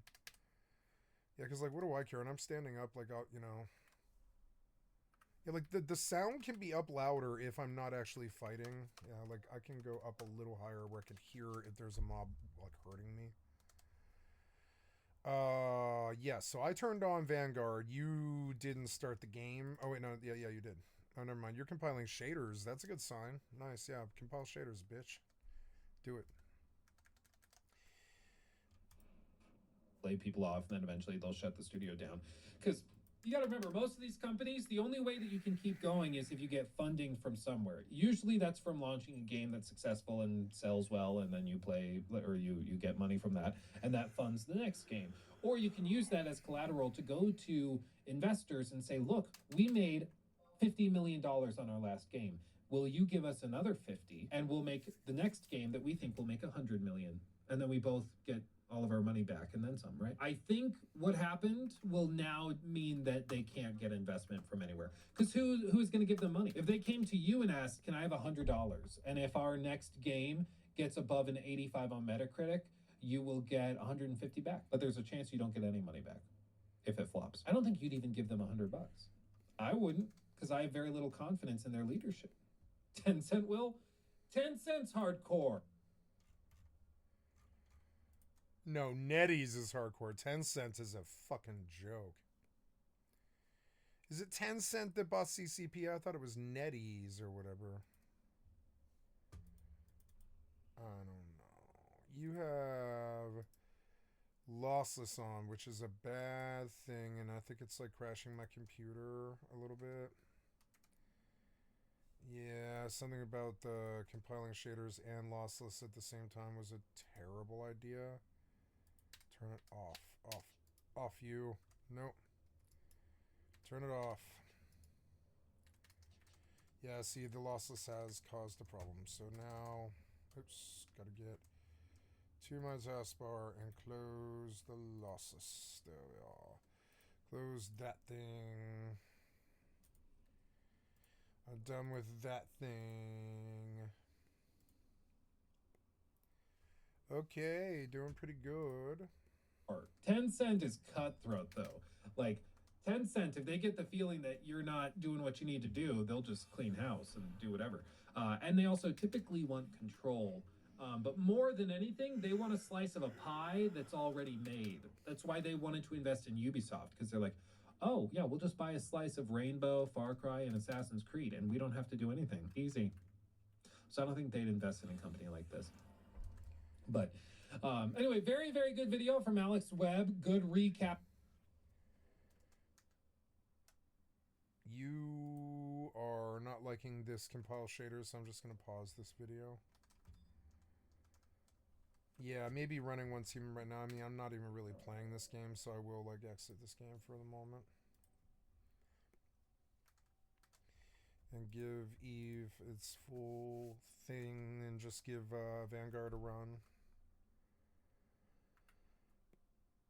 I hope it doesn't require me to do a lot of thinking, but I'm fairly sure it will. It's an EVE Online game. It's going to make me think way too much. I know it is. They always do, and that's okay, but I don't know. I'm pretty drunk. I don't know about thinking. I don't know about thinking right now. I don't know about that. I don't know. We're all just drunk as slobs. Don't make us think. Okay. Speaking for myself. This is intensive. Get rid of it.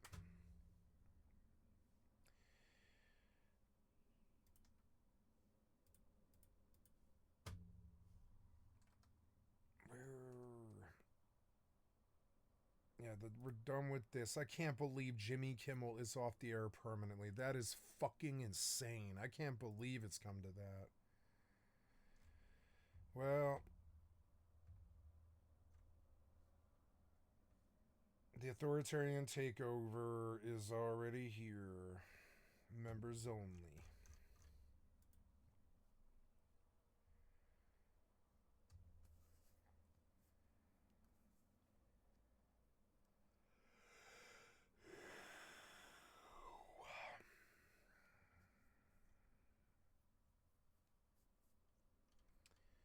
Yeah, we watched that one. 3 officers shot dead. Wow. 2 injured in Pennsylvania.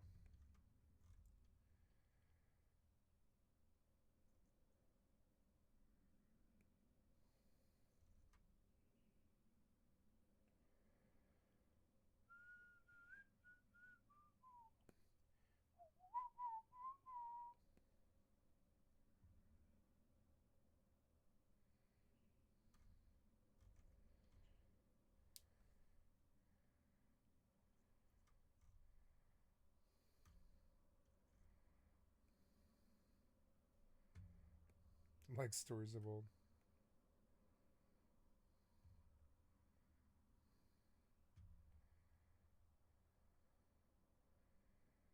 Ugh.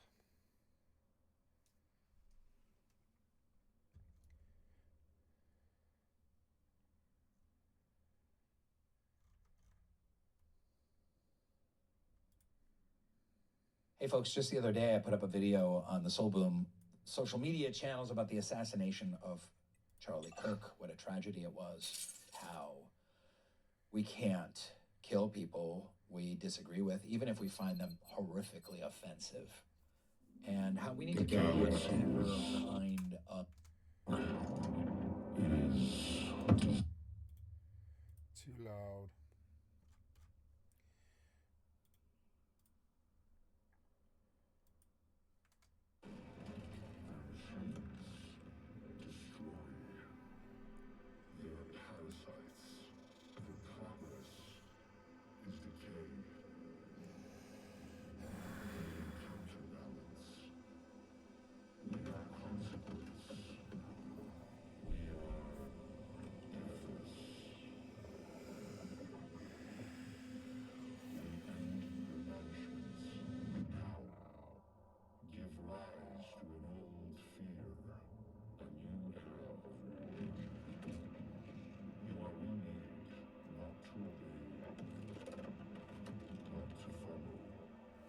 I have no idea what he's saying. Wow. That's an old picture from an oldie video.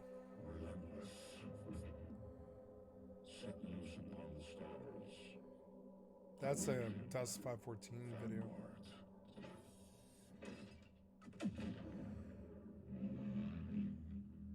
You are free once more.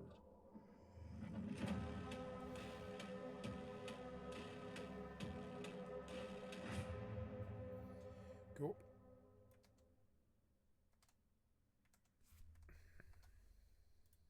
Of spiritual healing that underlies something as basic as like, hey, we need to bring the temperature down. We need to do a lot more than bring the temperature down.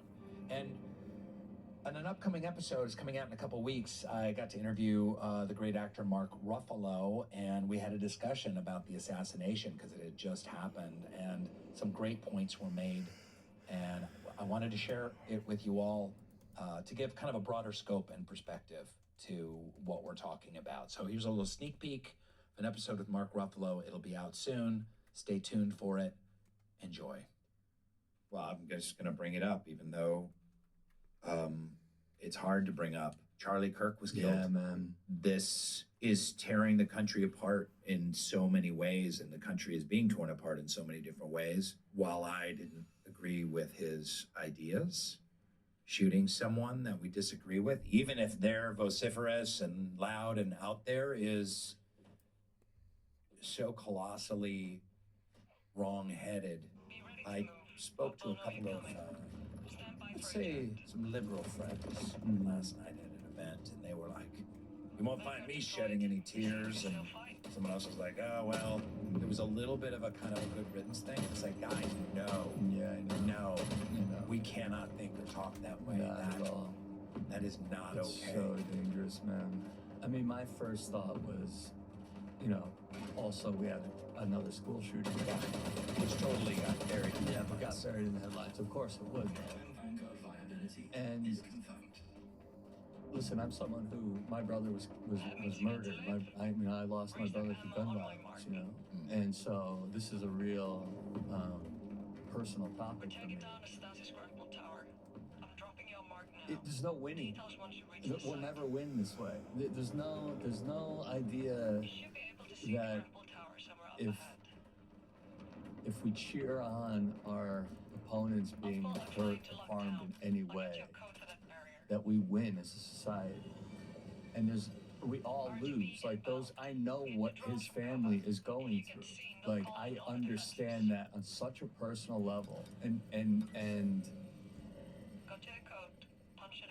it's a tragedy that not only the person who is killed experiences, but the entire family and community around that person. Like this is no joke, And so it does break my heart.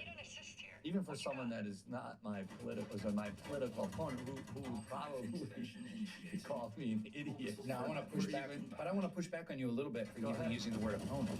Right. Like someone who disagrees with, who we disagree with, even vehemently, and we think they're sending the country in exactly the opposite, wrong direction that goes against even Jesus's teachings himself. Like, how can we reframe it from opponent to, just someone we disagree with? I don't know what the word is exactly. Yeah, maybe that is the wrong word, but it's someone who's, we might be on complete ideological opposite ends of the world, but this is the problem in the world. Like, where do we go when violence is the only solution? Yeah. Like that's the final solution. That ethos is what we're. I don't think this was a political murder. I think it was a nut looking for attention.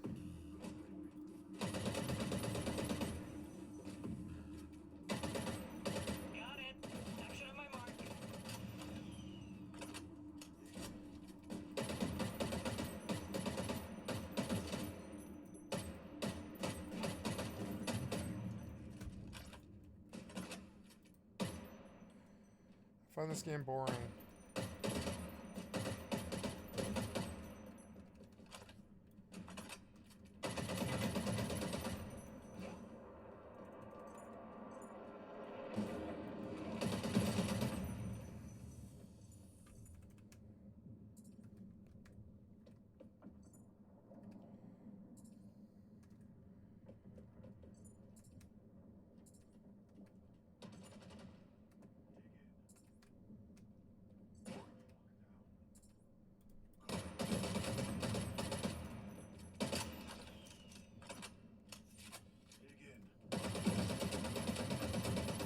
game sucks, yo. I mean, this is exactly the same experience it was last time. And it didn't impress me last time either. And it sucks. I don't know how CCP made this. I don't think they should have. I think they do this so they can promise themselves that they don't have to do EVE Online forever for the rest of their lives. But I mean, that's maybe all they were good at.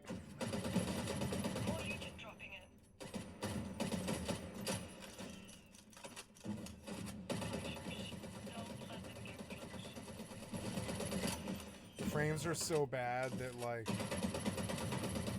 even though it's a UE5 game, the frames are so bad.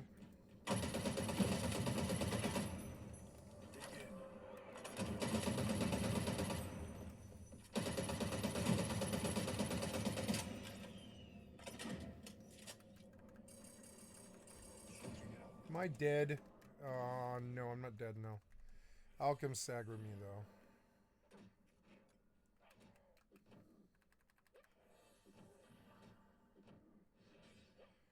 Just kill me in that game. I don't really care. 5 minutes is enough to see that it's not my type of game. It's fucking annoying. I don't want to play milsim shooters ever again. Rust left a fucking nasty taste in my mouth, and I just don't want to do... Like, that's not entertaining to me. Shooting this guy, walking up and shooting him a bunch is not entertaining to me. There's got to be some other loop that makes it a little bit more entertaining or something. This wasn't it.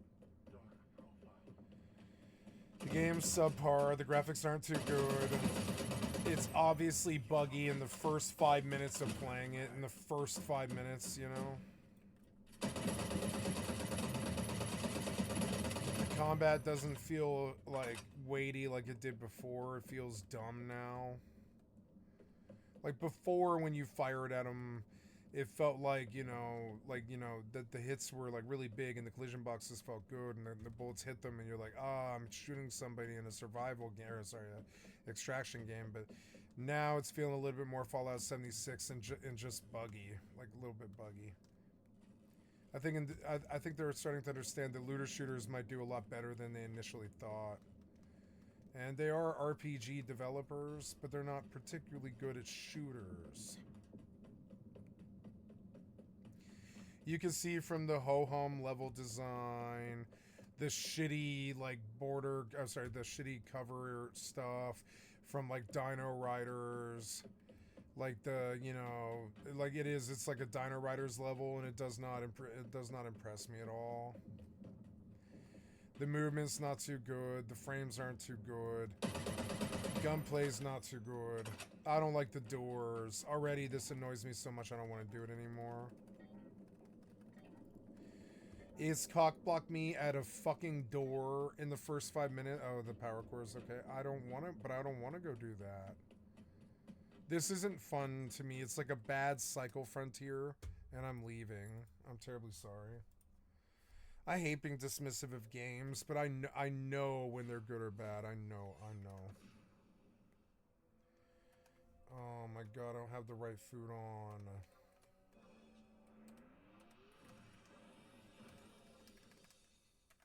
Your skill has increased.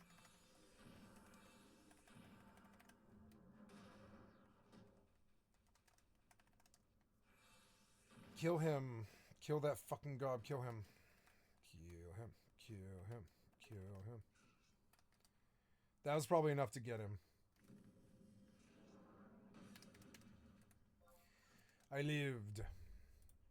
Embrace? Yeah, which is where we're at now. I'm thirsty. I'm gonna get something to drink. I'll be right back. I'm a little bit dehydrated.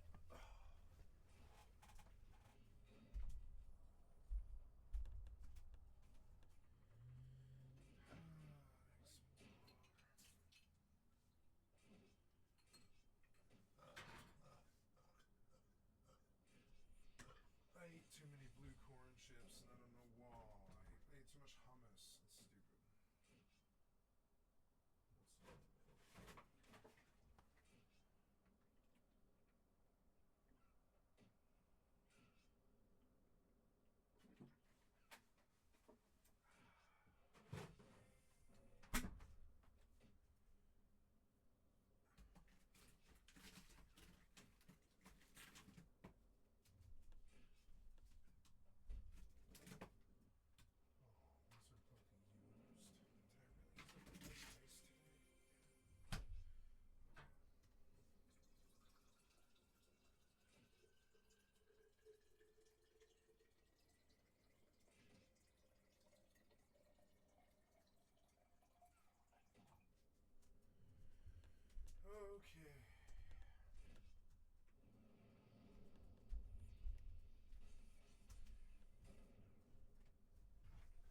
Yeah, milsim shooters, they're about to get kicked in the nuts. They're like, I swear to God, after all this violence and stuff, especially if there's like a world war, milsim shooters are about to lose. You know what I'm saying? Like, lose pretty bad.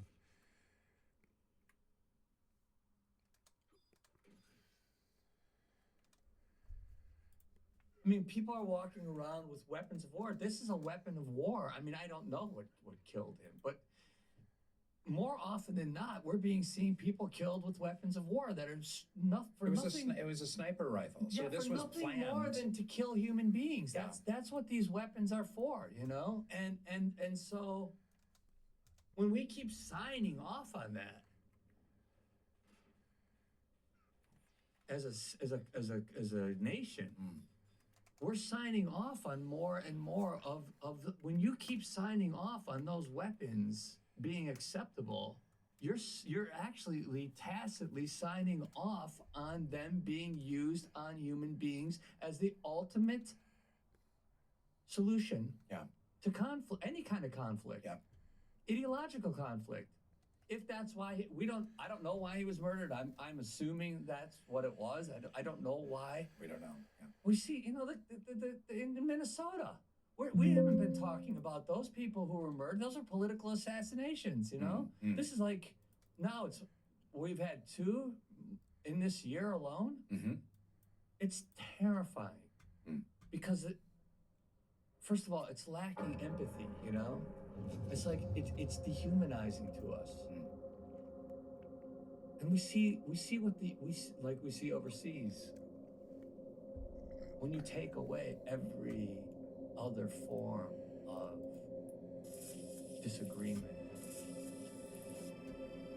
when you take away people's voices, when you take away their ability to express themselves, when you take away their freedoms, when you take away their rights, when you know. Or even if you create an environment of fear where people feel fearful to express themselves, whether on the political right or the political left, like, oh, I can't go to college campuses now and speak my opinion? Yes. You know, right or wrong? Where does that head? Where is the final destination of that? Yeah.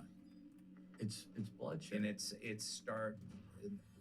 my fear for this is that it's starting a cycle on both the right and the left. That's my That's, still has you know, like increased. Gandhi, an eye for an eye makes the whole world blind. Yes. You know, kind of continued cycle of the Violence. solution being, the only solution left being violence. And that's an ethos that I see being expressed, you know. It's disturbing, it's sad, it's like it's just a lack of imagination on the part of Americans that this is where we are, you know. Yeah, it's sad. Yeah. I feel for those people. The Soul Boom Podcast. Subscribe now on YouTube, Spotify, Apple Podcasts, and wherever else you get your stupid podcasts.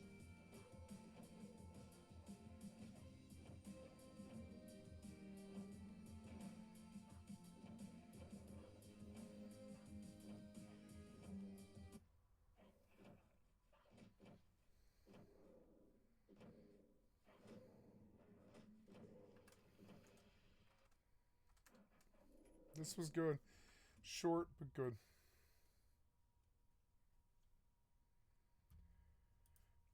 The problem here is that these institutions are so malleable and they're such that they just don't want any negative attention or association whatsoever from the Republicans. No company is ever going to turn around and defend anyone that is currently drawing the ire of Republicans. Okay, that's it. Nexstar Media, which owns around 24 ABC affiliates, says it will preempt Jimmy Kimmel Live indefinitely tonight due to his commentary on the Charlie Kirk assassination. Mr. Kimmel's comments about the death of Mr. Kirk are offensive and insensitive at a critical time in our national political discourse, and we do not believe they reflect the spectrum of opinions, views, or values of local communities in which we are located. Andrew Alford, president of Nexstar's broadcasting division, said. And it's like, dude, what the are you saying? The president is literally, the vice president is saying, it's war, we're going to tackle the left, we're going to tackle the left. They killed my best friend, okay? They're just making shit up, saying that all Democrats and all liberals are going to get destroyed, using Charlie Kirk's assassination to make the case. Meanwhile, the dumb the dumb libtards in positions of power are asleep at the wheel, or I guess they personally don't care. They actually agree with the conservatives. Maybe they're not as liberal as you think they are. These guys don't understand. Fascists will always turn their crosshairs on you, okay? There is no collaboration with fascists unless you are a die-hard fascist yourself. Continue to give Mr. Kimmel a broadcast platform in the communities we serve is simply not in the public interest at the current time, and we've made the difficult decision to preempt the show in an effort to let cooler heads prevail as we move towards the resumption of respectful, constructive dialogue. Such a good kitty. If you want someone to do respectful dialogue, like demand the president do so. What are we talking about? We hit some new lows over the weekend with the MAGA gang desperately trying to characterize No, they this just kid watch who his murdered Charlie his Kirk show as anything anyways. other than one of them, and doing everything they can to score political points from it. In between the finger pointing, there was grieving. On Friday, the White House flew the flags at half staff, which got some criticism. But on a human level, you can see how hard the president is taking this. My condolences on the loss of your friend Charlie Kirk. May I ask, sir, personally, how are you holding up over the last day and a half, sir? I think very good. And by the way, right there, you see all the trucks? They've just started construction of the new ballroom. That's what they've clapped him over. That's it. Highlighting how little Trump gives a about Charlie Kirk. That's it. It's just like he didn't even make like a. I thought he made an edgy joke or something. For the White House, which is something they've been trying to get, as you know, for about 150 years. And it's going to be a beauty. And all he cares about is this ballroom. He's at the fourth stage of grief, construction. Fourth stage of grief. Fourth stage of grief. That was the joke. The joke got him out. That's the joke that got him canceled. Oh my god. Well, anyways, I believe I will go to bed now. It is Wednesday night and it's about midnight, and I don't really need to stay up much later than this anyways, and we've been at it all day for a long time. So I'm going to stop. I love you guys. I'm going to stop this video with a reminder you've been watching Skycat Live. I'm a full-time variety gamer all day, every day. Come to skycat.live and click on the cast face to donate. Come to Twitch or YouTube. Give me a like, sub, or follow. Now, I have nothing else for you guys. I'm going to go to bed, and I'm going to wake up, and I'm going to go walking, and I'm going to go come back and play some video games and stuff, and it's going to be fun. So I'll see you tomorrow. And yeah, and that's all I have for you guys. I love you guys. Thank you so much. I am going to stop this video here, and I'm going to post it on my channel.